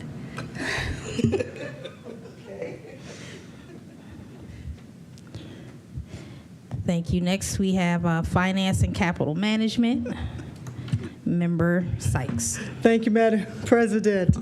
So we did meet last week, and we of course, we put quite a bit of emphasis on our 5-year forecast. We also talked about our levy and thanked the community for supporting the levy. And our next meeting will be December 16th at 4:30. Thank you. Next, we have instructional policy, student achievement committee. Member Hall. Thank you, Madam President. Instructional policy and student achievement meeting met on November 18th. Marcy Ebright, I just want to thank you for your services. And did she leave? I'm sorry. Oh, okay. Well, just for her leadership with making sure our students have an opportunity to experience things that some of our students may never get to experience. One is thank you to GAR Foundation with the essential experiences. I just want to say thank you to our partners for continued caring about our students. Laura DeCola and Rob Lohr talked about field studies taking place in the classrooms since 2017. They're creating meaningful, robust experiences for all students, creating equity and access to career exploration through the community connections, Akron history, nature centers, and cultural organizations. They also introduce our students to the national parks where they get to go out and fish and learn different things. And that's very exciting because, like I explained, some students have never left Akron. To give them an opportunity to go to the parks, which are right in our backyard, some will never know because their parents don't know. So when we're giving these opportunities to our kids, they're giving the opportunities to their parents and to their siblings. So thank you, GAR, for that. Also, YSS, Youth Summit Success. Mrs. Teka, thank you for her support and services. Also, we're making beyond the school day, giving students more meaningful programs for out of school time. Giving them just opportunities to, after school, not just go home, but being able to learn about Sneaker Academy. These students learned how to build a sneaker, a 3-week program paired with youth community providers and Akron Public School teachers for middle school scholars. Dominique Walters is the executive director for Sneakers Academy. There were 35 seats. 34 of those seats were filled by students to learn how to design sneakers for Lucky's. Lucky is one of the stores in our community that have helped many families that specialize in shoes of all different sizes. It doesn't matter what your foot is like. They help our families. So thank you, Lucky, for partnering with Sneaker Academy. Also, Architect Academy, 20 seats, 19 seats filled with our students. This was put on by Damian Jackson with the Vincent House. Just teaching our students about being an architect, in different ways. I know, when you talk to our kids about different things or different job opportunities, I tell my child, you should be an engineer or an architect. Already have a lawyer, So I, try to, give her different opportunities because every student isn't going to be a basketball player, a doctor, or a lawyer. They're going to be something greater or what have you. Also, Richard Gibson, Students with a Goal, SWAG, offers many opportunities for our students as a mentoring program. And Dominique, Damien, and Richard are 3 Black men in our community. So our students get to see themselves in these seats and these shoes of being able to make a difference for our students. So just thank our everyday citizen for having a vision and taking a chance on our students and our children, showing them something they never may have a chance to engage in. So thank you for that. Thank you, Member Hall. Are there any questions for instructional policy, student achievement? Thank you. Seeing none, next we'll move on to Equity Committee. Member Alexander. Thank you, Madam Chair. The Equity Committee, we met on Monday, November the 18th, and we had a very good meeting. There was a lot of discussion. Things were going well.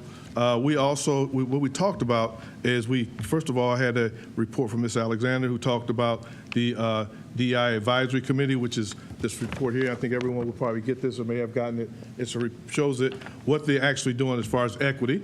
And we did talk about there are some things in here that's being implemented. There are also some in progress, but this is going to be a working document. When we talk about equity, it's never going to stand still. So it's going to continuously move. Things are continuously change, and they're also continuously setting goals. So she talked about that. We went on afterwards to talk. Dr. Chapman talked to us about the local equity access plan, which we have here, and the plan is to analyze equity access data to determine documented gaps, and it'll be used to identify additional needs such as experienced teachers, not yet effective teachers, out of course teachers, frequently absent teachers, inexperienced principals, courses and advantages. So this is a tool that will identify a lot of things. It seems like it's going to be a good document. for us to use. It focuses on education, with the group of students that are disadvantaged when it comes to access of quality teachers as well. And so Dr. Chapman did a really good job explaining that. And then we went on to talk about Mr. Keenan, who came in, who spoke about the update on facilities, and he talked about Bookdale, the press box, and the concern stand with restrooms. And he talked about we're looking at. They had an architect that went out and looked at the property. They're going to make sure there's restrooms in there. They'll make sure that everything is equitable. They also have considered access to minority-based women-based businesses and vendors. So that was a nice piece to have in there as well. Talked about some costs of these items as well. I talked about lighting for the stadium there. That also has some costs.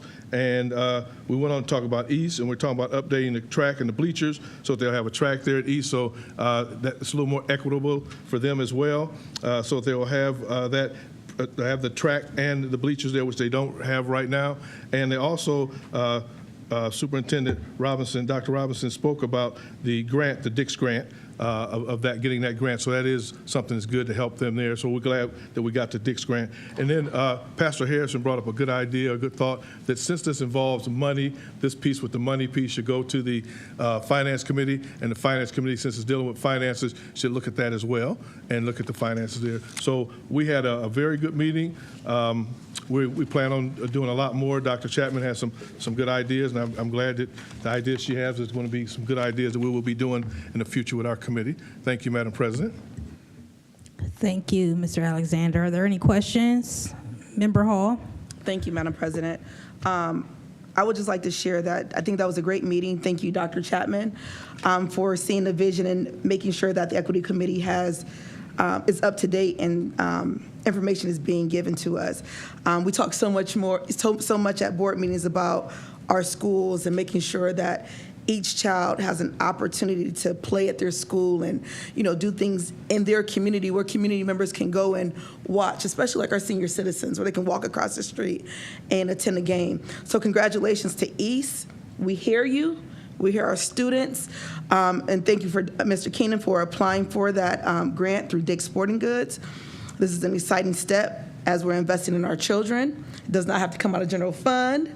So that $100,000, I hope that it's meaningful and used properly. And like I stated at our meeting, I just want to make sure that we're doing things mindful with that money and making sure that we can eventually build a stadium at East and making sure that we're building a track and then later on being able to put a football field on that, in the middle of that track and not say, well, we didn't have this or we didn't have that. So being mindful of when we're getting those designs and those plans, that we're looking at a bigger picture and not just the track. We're looking at the field. We're looking at bleachers to come one day. I know Dr. Robinson, we can't do it all tomorrow. But just being mindful of how we plan this. And then making sure that this track will be able to be a competition track so that our schools can generate money. We go to all these different places and we spend $40, $50. I know we talked about AAU tournaments.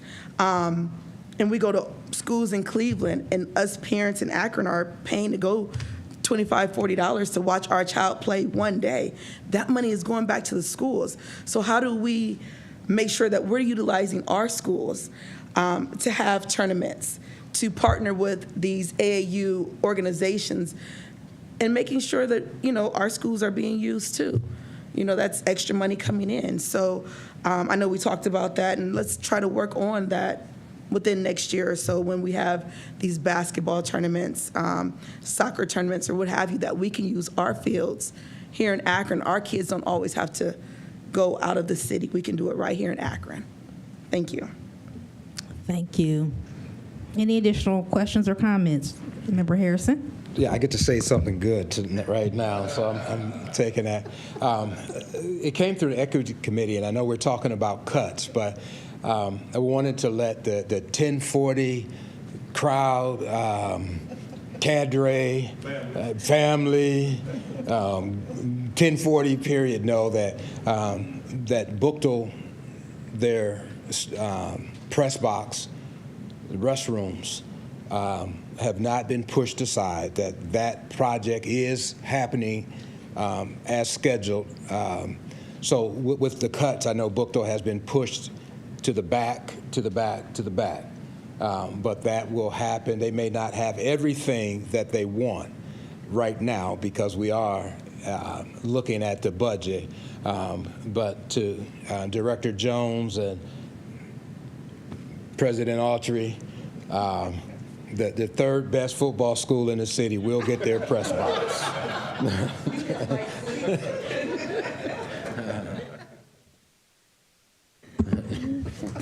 Thank you. Thank you. Good news. Good news. The next item on our agenda is item 9.1. And this is for our regular meeting minutes from Monday, November the 4th. First, are there any additions or corrections to those meeting minutes? Dr. Molnar. Thank you, President Autry. I am actually first, before there are any corrections or anything, I see that the minutes are not attached in section 9.1 of board docs. Are these minutes available elsewhere? Are we putting them somewhere else now? I'm looking at them. You don't, does anyone else have an issue? 9.1. Yes.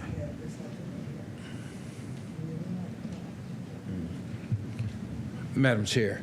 Yes. There were a few attachments on, as we spoke before the meeting, they were attached earlier during the week, and I'm not sure why they're not. There's also a contract that you and I discussed. So they were attached earlier, so I'm not sure why they're not now. Okay. That is odd, because I just clicked and I can see the minutes. Yeah, it's a few minutes. Yeah, I can see.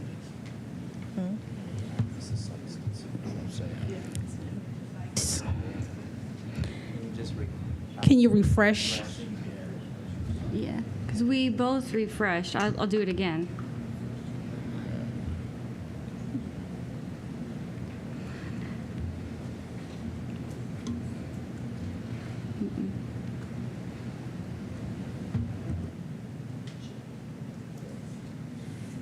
I had mine earlier. Mine's not showing up now, but they were attached earlier.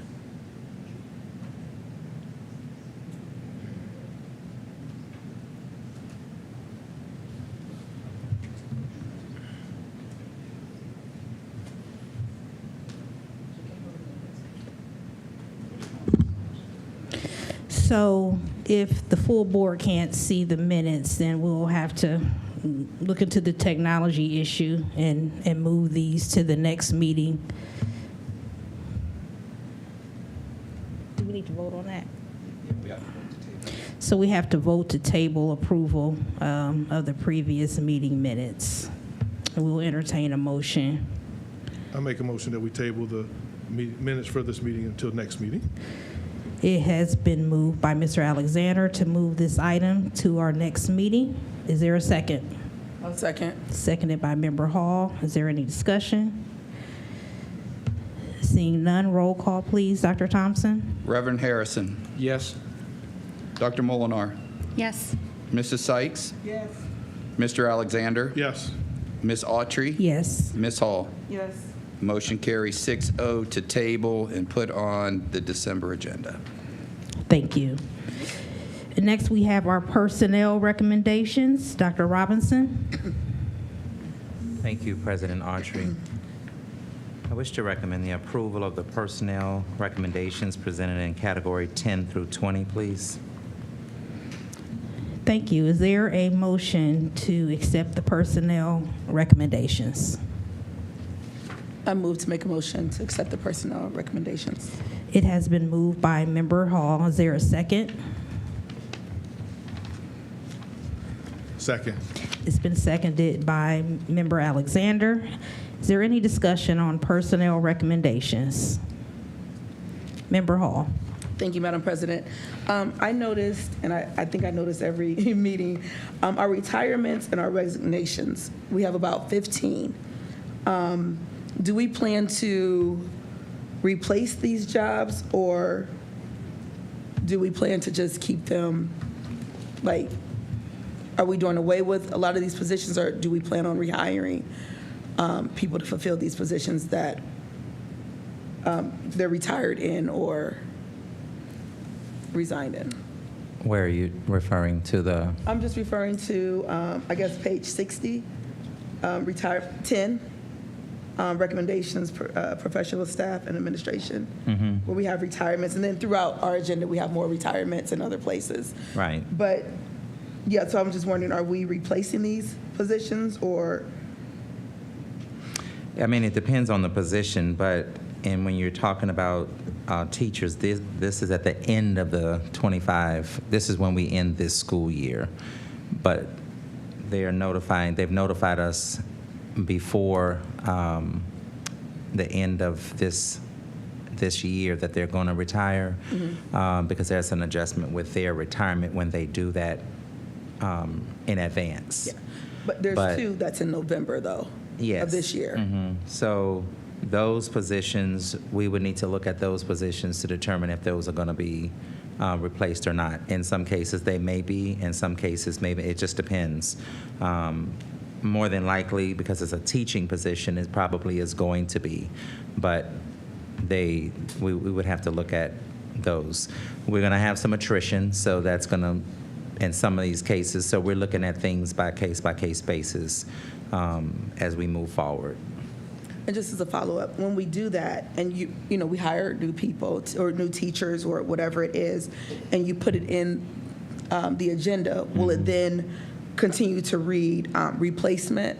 Yes, that would be a replacement. From like previous teach. Okay. That would be a replacement. Okay, thank you. Yes. Thank you. Any other questions? Reverend Harrison, you've been recognized. Madam Chair, the personnel agenda is almost like a consent agenda. And there are some names, and to give an example, the supplemental contracts, I'll just use that for an example.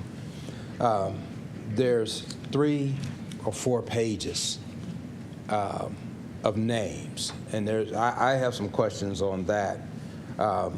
But I think because we have employees' names in the personnel, I would like to discuss some of these individually and would ask that we would convene to an executive session to discuss the personnel because we do have names in the agenda. So you're making a motion to take personnel recommendations and move them to executive session? Personally, I would have to vote no on the majority of this because there is no conversation, there is no understanding of a lot of this for me.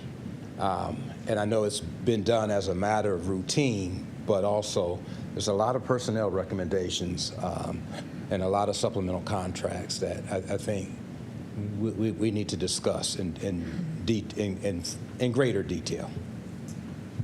So is your motion to move personnel to executive session this evening? Yes. So it's been moved by Member Harrison to move the personnel recommendations for further discussion in executive session. Madam President, my understanding on this particular one is that we can't do that in executive session, but what you could do is remove whatever the ones you want to discuss, you know, whatever those numbers are, move those out of the overall approval of 21.1, remove them from 21.1 and make them stand alone, have that discussion and vote on them individually.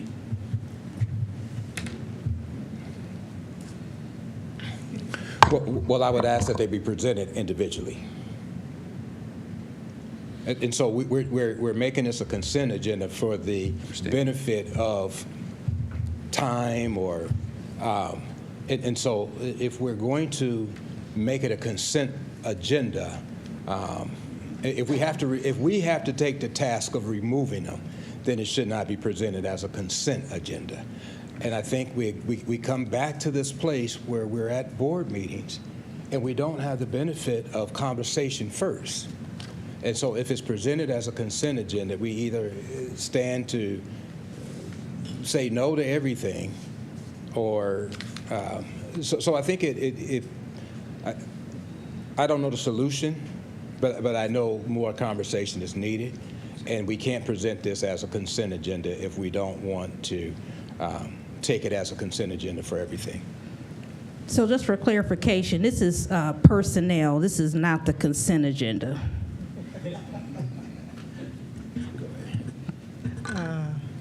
Madam Chair, you're absolutely recognize. correct. You're absolutely correct. The heading says personnel, not consent agenda.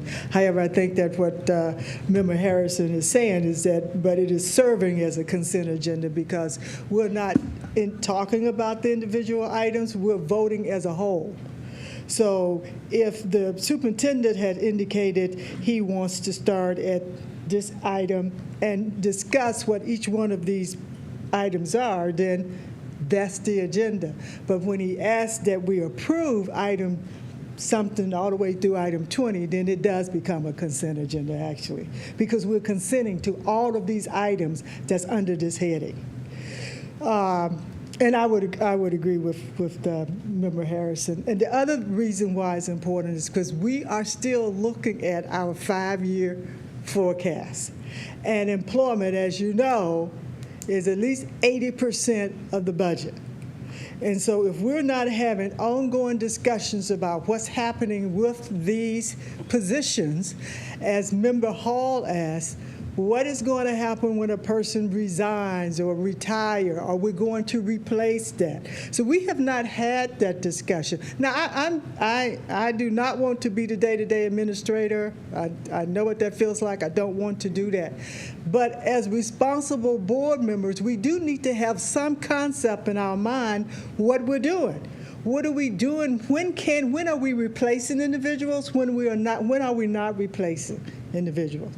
Why do we need this position and why don't we need that position? We do need to have that discussion. We, as a board, I have not attended any meetings where we've discussed that. And when we're talking about 80% of our budget and forecasting and making sure that we are spending less than no more than what we're bringing in, and that we are dealing with a balanced budget, at some point we have to stop and deal with the 4,500 employees plus that we have in this system, and we just have not done it, and it is time to do it.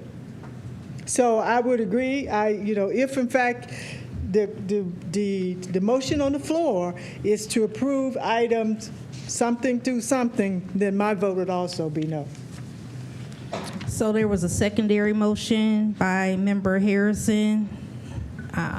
So are you speaking of the entire personnel recommendations or just a certain section under personnel, Reverend Harrison? What did the Superintendent motion. ask for? Madam Chair, I was speaking to the totality of what he asked for.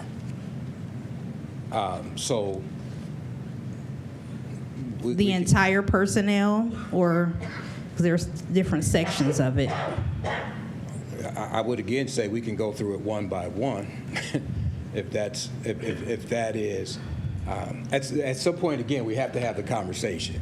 And so I don't think it's appropriate to have one-by-one conversations at board meetings, but if you present them to us in a group, if you present them to me in a group, then that's when we have the conversation. So I will leave that up to you and the superintendent to decide how you want to proceed.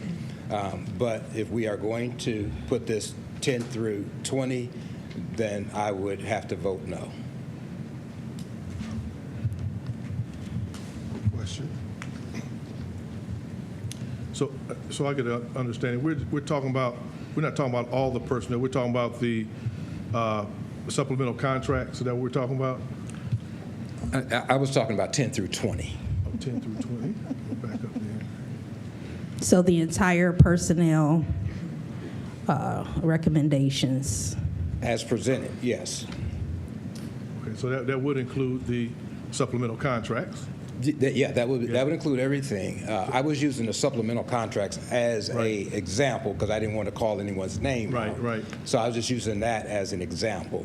But it's presented 10 through 20, and so I would say the totality of 10 through 20 is what I'm talking about. So we're saying that we need to go through one by one, each one of these contracts, and each one of these positions before we vote and move forward? Is that what we're saying? I want to get a good understanding of where we're at. Yeah, I want to understand your motion. Because there's a lot of, I mean, I'm just using the supplemental contract area, and there's a lot of contracts. We're talking about going one by one. It's a lot of contracts there. And so that means we're going to do this in executive session. We're going to be here to midnight trying to go through each one of these. That's just the supplemental contracts. And there's also others in that same section. We're talking about 10 point all the way down to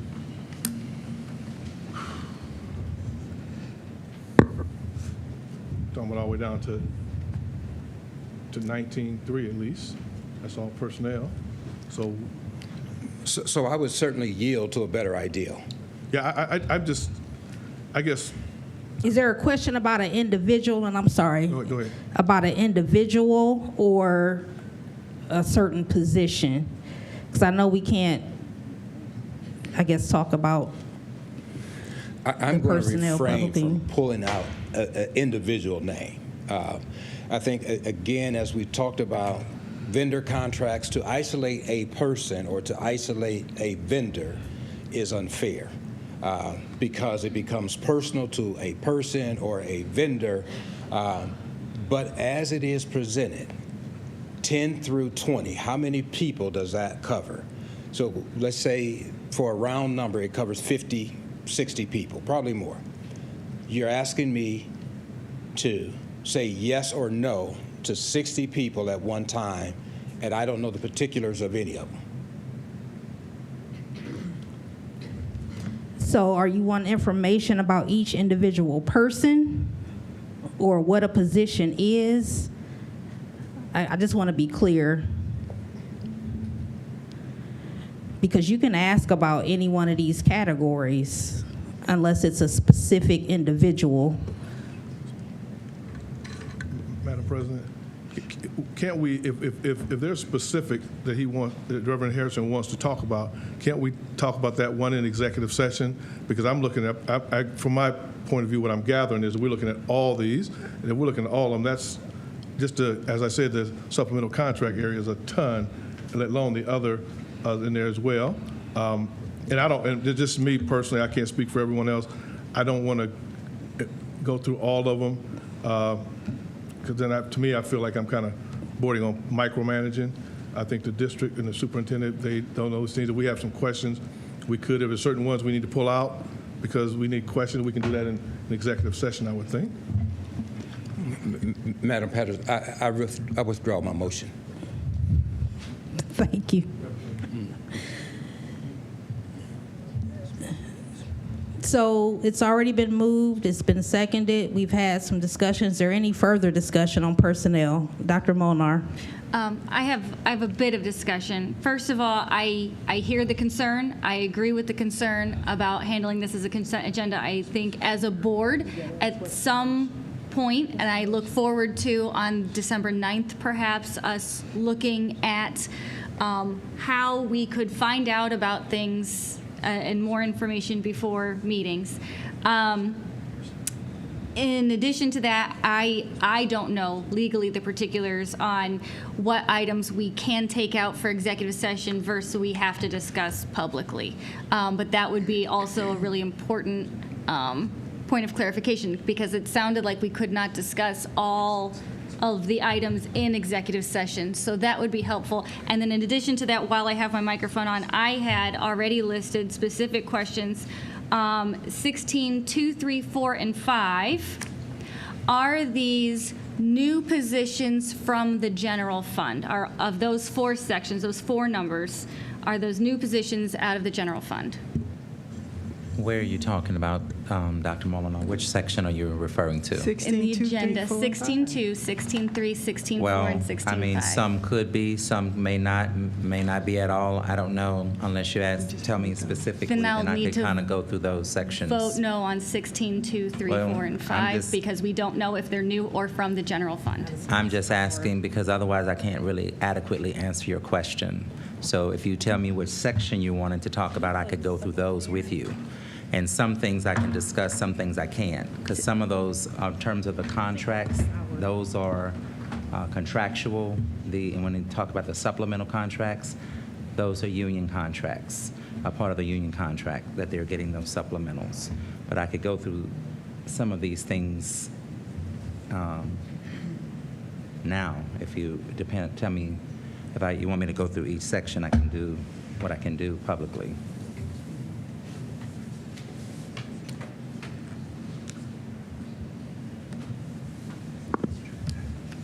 Apologies, Go through it and you can I've just lost tell me complete the power, cause so. and keep going. So Madam section. President. All under tables. Sorry. Madam President. Yes. I think like maybe explain 16.2 and 3, because 16.4 is Title III funds, right? So Which 16 what? looks like 16.4 is being paid by Title III funds. 16.4. Yeah. Sale interpreters. Interpreters. So I guess for Dr. Molinar, I don't want to speak for you, I'm sorry, but it looks like 16.2 and 16.3 are the ones that look like it's coming out of general fund. So And then maybe you could explain those two. And of those four, are they 16.2. new positions? Yeah, 16.2 and 16.3.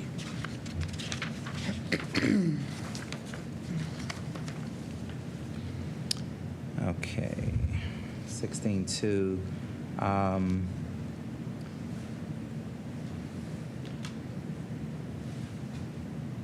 This is community resource specialist for fine arts for, is it Firestone? I think it's Firestone. But anyway, there are 17 weeks of sessions of classes that they are doing with students there. And this does come from the general fund, but it's coming from the fine arts budget. And so they do provide that support to the students there. I think it's a Firestone that would get those sessions, which is additional support for those students that are there. Is this a new position? So this is not a new position. This is not even a regular position. It's a part-time, 24 hours per week. So no, it's not an actual new position. So we have hired someone into this exact same role before? Yes. This is something that's done every year. So, Are there any other questions around personnel? you had Call the question. 16.3. Madam Chair, Madam President, call the question. Questions on the floor. You can just vote. Thank you. I do want to remind my colleagues, as we do get these agendas a week ahead of time, we are able to call the superintendent or myself when we have questions. So I just wanted to reiterate that. It doesn't have to wait until here. Madam Chair, Yes. may I also reiterate that the superintendent and the president can call us? Yes, I don't know your questions, Thank though. you. Thank I you. don't know your questions unless you ask them to me. Madam Chair, call the question, please. It's on the floor. I have one more Thank you. comment. Yes. Comment. Member I just wanna make a Alexander. comment about someone who's retired. When you call the chair, when you call the question, that supersedes, so we need to take that action. So I can't make a comment. I'm just telling you the rules. It's up to the chair if she wants to abide by it. So the motion's on the floor. It's been seconded. We've had discussion. And so, roll call, please, Dr. Thompson. Dr. Molnar. No on 2 and 3, yes on the balance. Or sorry, 16.2, 16.3, yes on the balance.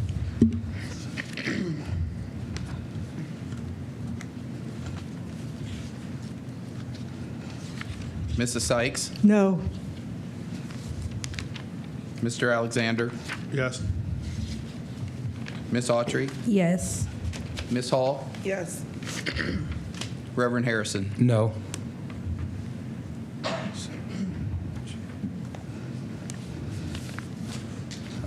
Motion carries on 16-2, 16-3,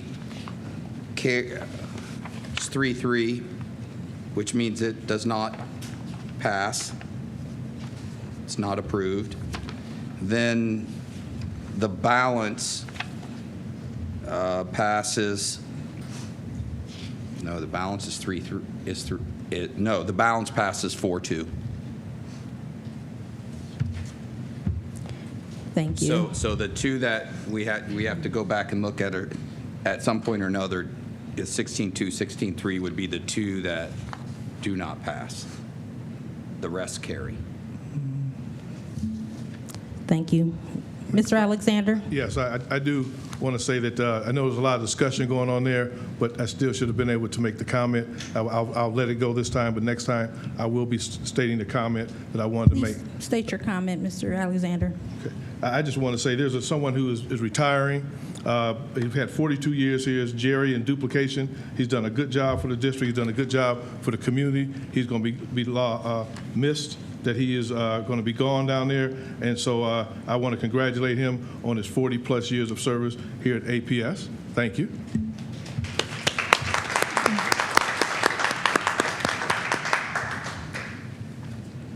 Thank you. Next is our consent agenda. Dr. Robinson. Thank you, President Archery. I wish to recommend approval of the resolutions and motions presented in Category 25. They are in proper format. Thank and you. I move for their approval, please. Thank you. Is there a motion to approve the consent agenda?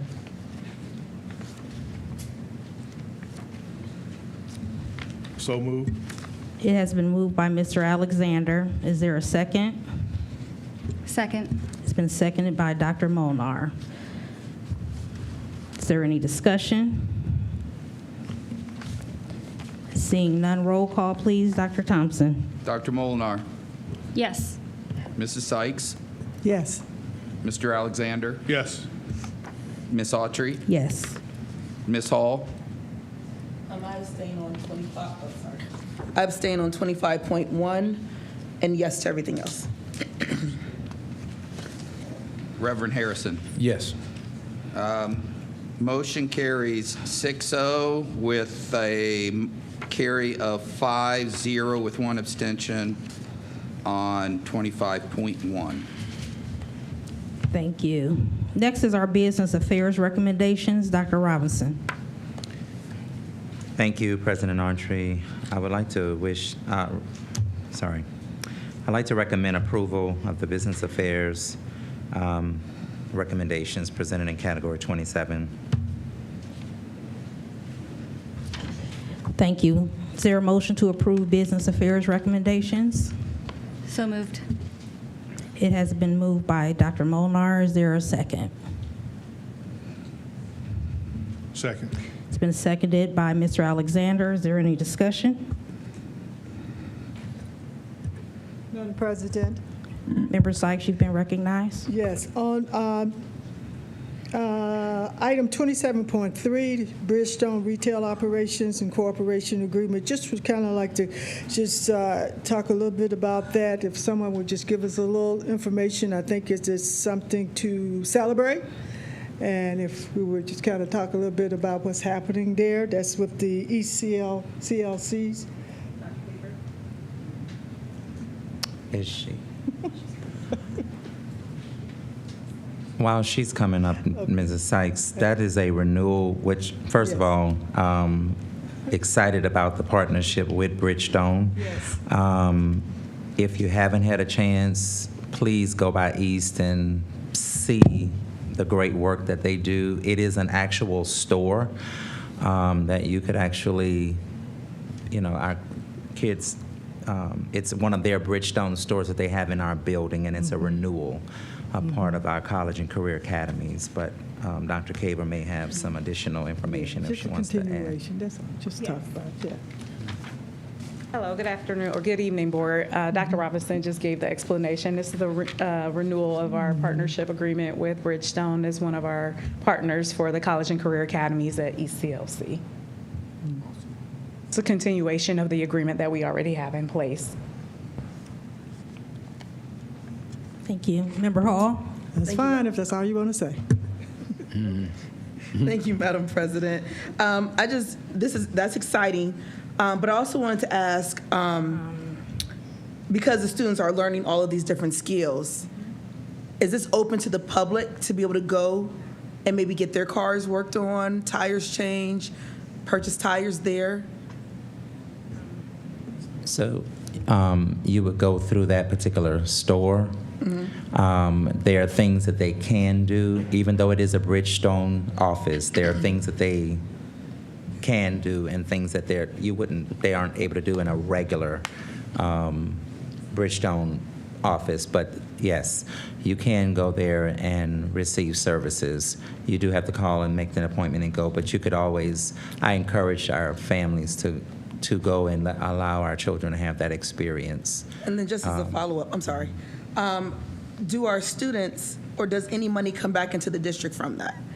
I understand Bridgestone has the stores and our students are learning, but are there any funds that are being kind of like put to the side for maybe students, their help with their senior dues or things like that while they're doing the work? It's not that, but they do give an enormous amount to us in so many different ways, supporting our college and career academies, supporting the kids with the opportunities, doing the internships. So that was the way that it was set up some years ago. And not just there, but all of our college and career academies. Okay. So to your point, they're not actually giving money to the students individually. It goes to support the program at that particular school. Okay. And then there are summer opportunities that they also offer to the kids as well in terms of internships and other learning opportunities that they can be afforded. Okay. Thank you. Thank you. Any other questions? Member Harrison? I have two. On 2710, the service contract for snow plowing, I see that that is under the threshold that we can award those bids. I see 2 out of the 5 are from Akron. And I think one was in Cuyahoga Falls, one was in Talmadge, and one was, I can't remember the other place. Okay, yeah, Wadsworth, Stowe. Are we looking for vendors in Akron to try to kind of make sure that we are in Akron? We want to be in Northeastern Ohio, of course, but certainly want to be in Akron if we can find vendors, and especially when we can use that amount. That's under the threshold, right? Where we have some discretion in how we award those. So, Pastor Harrison, for this year,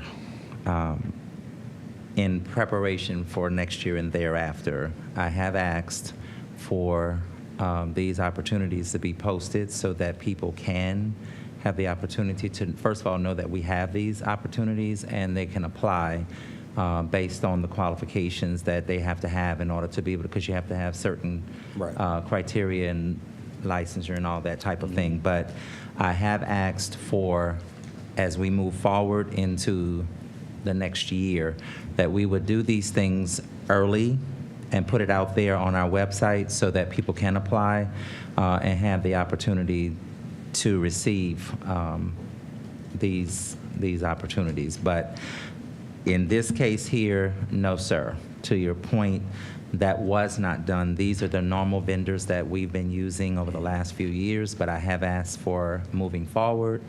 And these individuals can as well apply as well. Right. But I have asked moving forward so that we can put these things on the website much early, like over the summer, into the fall, because we know that this time is going to come. And but for this season, no, sir, that was not done. Okay, and I don't want to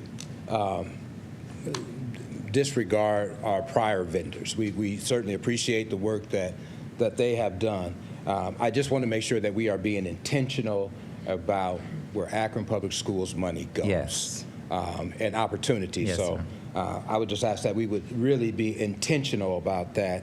And on 2711, a service agreement for placement of a student teacher that actually lives in Akron, but is going to school in Westerville, Ohio. Do we have anything in place where we are receiving the benefit of student teachers, but we also want to have their services as well?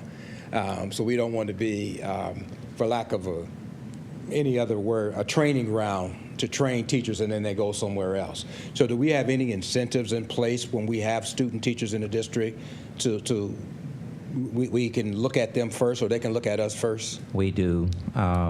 We do actually try to recruit them when they get here. And there's a process, that they go through. This is a student that is attending that school that's doing the student teaching here in our district. So we are trying to recruit them when they come in. And so this is a partner agreement which allows her to be able to do her student teaching here. But to your point, yes, sir, we are trying to recruit and we have gotten some of our student teachers who have agreed to work in Akron over the last couple of years. Thank you. Are there any other questions on business affairs? I did have a follow-up on 2710 around the vendors for snow. My question was, being that our snow has been very minimal in recent years, are these people, do they get anything in case we don't need their services? No. So they're just kind of on standby if we need them? We only pay them if they do a service. And what these vendors do, as you can see the schools, those are the schools that they go and clear the parking lots. Because if it's a day that, for example, we're going to have school, it's not enough to constitute a closure.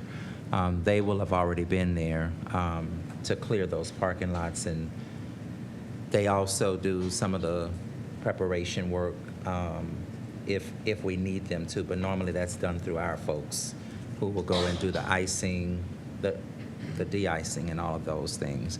But Ms. Deborah, I'm gonna let her come up. I can explain it, but I think she can articulate it a lot better than I can.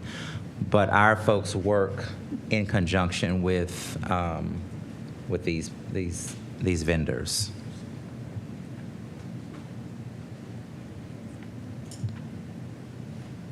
Good evening, board members. And Dr. Robinson is correct. These particular vendors tonight have been used for several years and have been very successful. When we anticipate that we are going to have a snow event, they are already ready to have their assigned lots, and please be aware that they start plowing at 4:30 in the morning. They must be completely off-site by 6:30 as we prepare, because we usually, with Dr. Robinson and the staff, work to decide before around 5:15 whether we're going to be able to have school or not. So they need to be actively out there. It's rare for them not to get through all of their lots prior to actually us arriving, and then our staff does take over. We do our own salting on those parking lots, so we have those trucks running behind them, and then our custodial staff does all the sidewalks and all the de-icing of stairs, et cetera. So it starts usually 2 to 3 days in advance because we're watching the weather in advance, and then we're preparing to make sure we make the right calls with each other over the 48 hours prior to any arrival of snow. As an example, last week we were watching what was happening, even though we were fortunate not to get the snow that came in off the lake. So we truly do watch this for a number of days in advance. But these people are truly on the property beginning around 4:30, so they can service us prior to us arriving and us salting.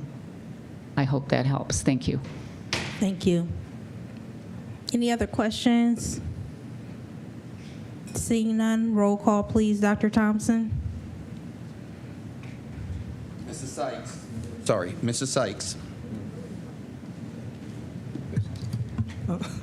Yes. Mr. Alexander. Yes.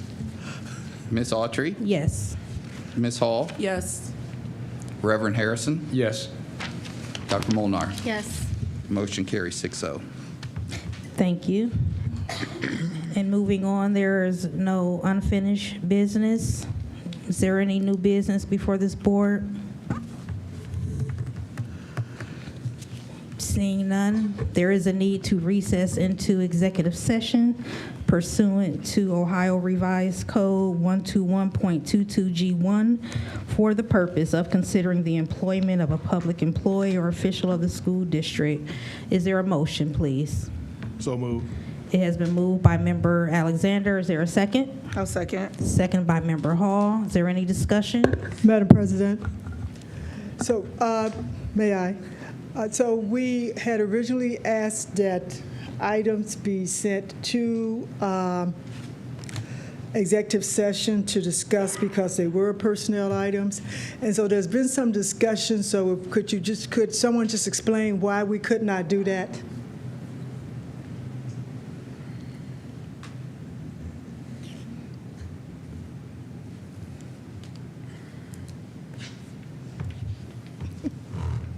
President Autry, members of the board, yes, in essence, the revised code indicates that you can raise specific employment actions, promotion, employment, demotion, and it has to be specific, but case law indicates that if you're talking about reductions in force or matters dealing with budgetary cuts that are general in nature can't be raised.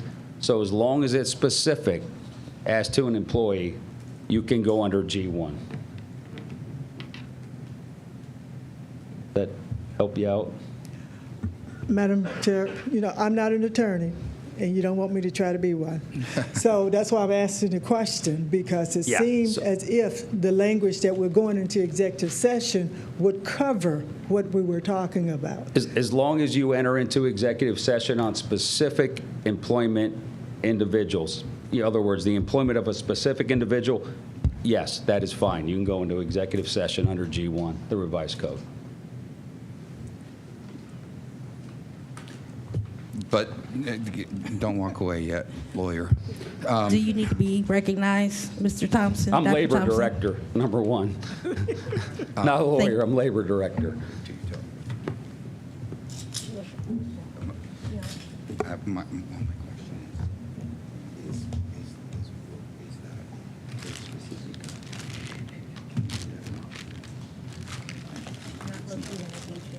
yeah, that's all. I got it. Okay, thank you. Thank you. Is there any other discussion Good. around executive session? Thank you. You're welcome. Mr. Dyvenbaugh.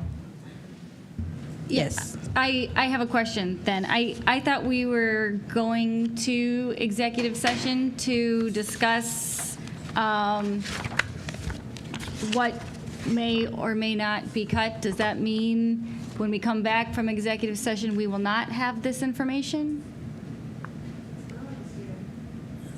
Unless we don't have if there's a specific cut, we are able to. But my understanding is that is not what we have at this time. We don't have the specific cuts. When will the board receive those? Or when will the board receive that information?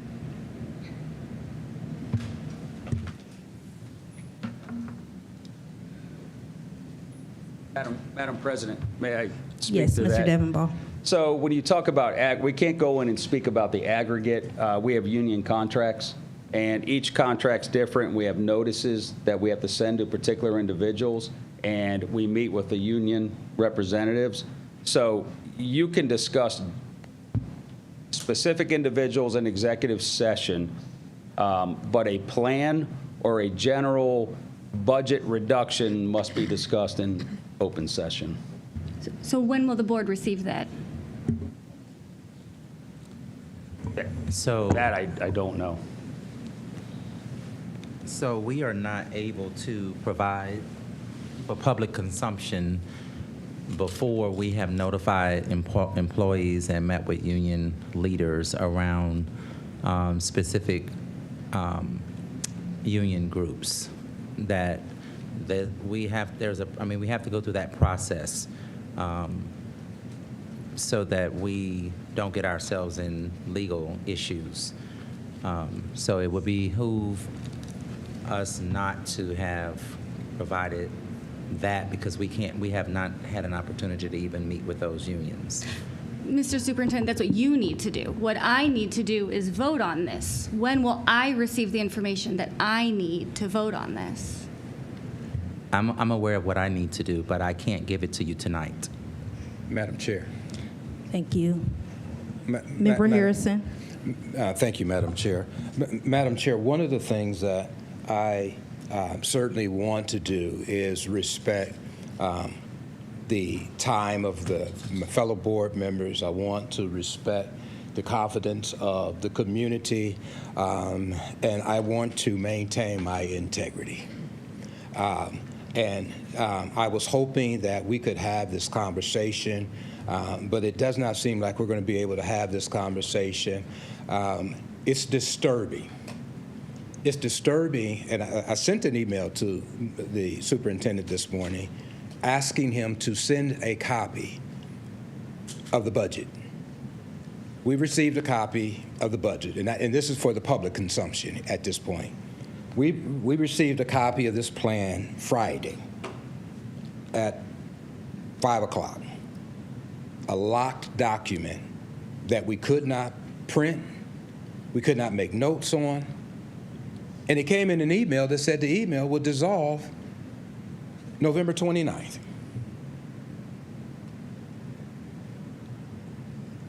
How is it that we're going to say that we're going to make $10.2 million in cuts, and you expect us to vote on this? We don't know who's being cut. We don't know what's being cut. We're hiring people and making cuts. It's disrespectful to the board. And if we could trust the spending, we would not be making $10 million in cut because we were supposed to make $20 million in cuts last year. So at what point do we have the information that we need to make an intelligent decision to make sure that we're not cutting something that we need? Because what we're doing right now is paying for what we want and we're begging for what we need. We cannot vote on the budget until we see a plan. And this is the first time this paper that we've had something in our hands. You cannot send an email that you cannot download, you cannot print. I'm a public official. You can't send me an email that dissolves because not just the school district, but I have a responsibility and an obligation to save records. I cannot live in someone else's paranoia. You send us a budget where we can see cuts and then we can vote on it. But people do not expect us to vote on something that we do not know. Thank you, Madam Chair. Thank you. Madam Chair. Mr. Alexander, you've been recognized. Thank you, Madam Chair. What is the timeline for all this? 'Cause I know we got a certain timeline and we have to have it done. And is it a possibility that we can get it done within the time frame we want and get the information to board members so they can look at it, see it, and make sure they can digest it? But I know you said you have to go to the union and make sure. What is the timeline that we might be able to do? And we'll be able to make that before we need to send this off. So the last day that we can submit the November forecast is the 29th. You won't have it. The 30th, I'm sorry, which is this week. So we did work to make reductions within the time frame that we had, but that's kind of what I was asking at the committee meeting because I knew that it takes weeks for us to get through the personnel pieces of it in terms of the reduction for items such as programs or things like that. And we were in doing this, very, very strategic and careful that we're not taking away from the kids, and so, and we have additional reductions that over time that we're going to be also making. But the time frame for this, we wouldn't have time to meet with the unions and go through all of these personnel, because there's a litany of this process. If you recall, last year when we did reductions, we spent a few months in this process because there are things that human capital and labor relations have to do with the unions, and then notifying employees and giving them ample notice. It's a long process. Right, so if we approve this evening, and then we get you go to the unions, talk to the unions, find out let them know who those individuals are, then we could get that information and look at it? Yes, we and I know it's putting the cart before the horse, but it's kind of that process. And that's why I was asking in the committee meeting for the extension, because I knew the timing of us being able to do all of that. It takes time. Like you could have a meeting with them, but it's the notification of the employees that we have to go through their contracts and all of that. Right. Okay. And that piece does take, expeditiously, and I don't want people finding out something in the newspaper or at a board meeting and we haven't even had a chance to call them in and notify them. Okay.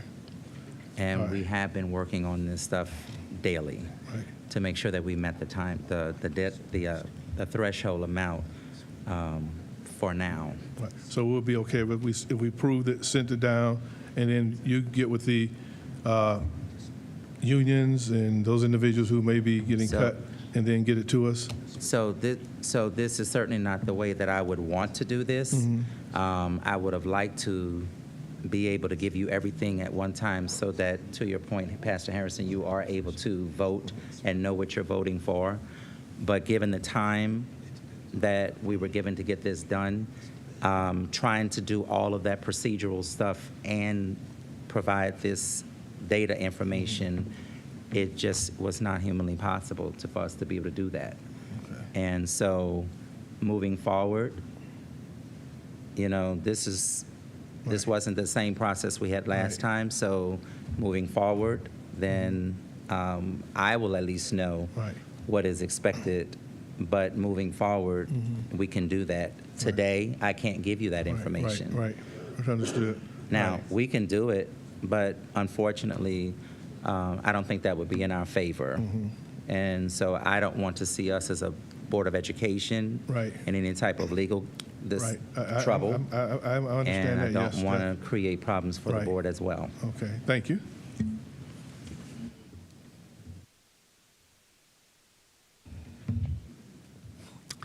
Any other discussion?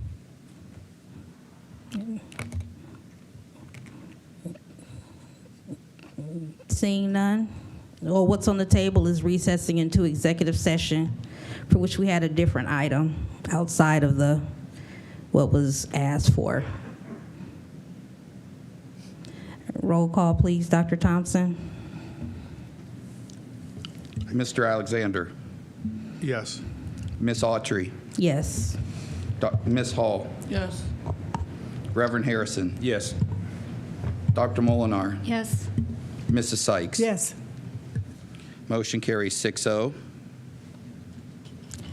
Thank you. We are in session. 8:17.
Thank you. We are back in session at 9:13 p.m. At this time, there are no items for us to vote on. Our next scheduled board meeting will be on December the 9th. And just a reminder about our board retreat on Saturday, December 7th. Is there a motion to adjourn? So moved. It's been moved by Mr. Alexander, seconded by Reverend Harrison. Is there any discussion? Seeing none, roll call, please, Dr. Thompson. Ms. Hall. Yes. Reverend Harrison. Yes. Dr. Molinar. Yes. Mrs. Sykes. Yes. Mr. Alexander. Yes. Ms. Autry. Yes. Motion carries 6-0.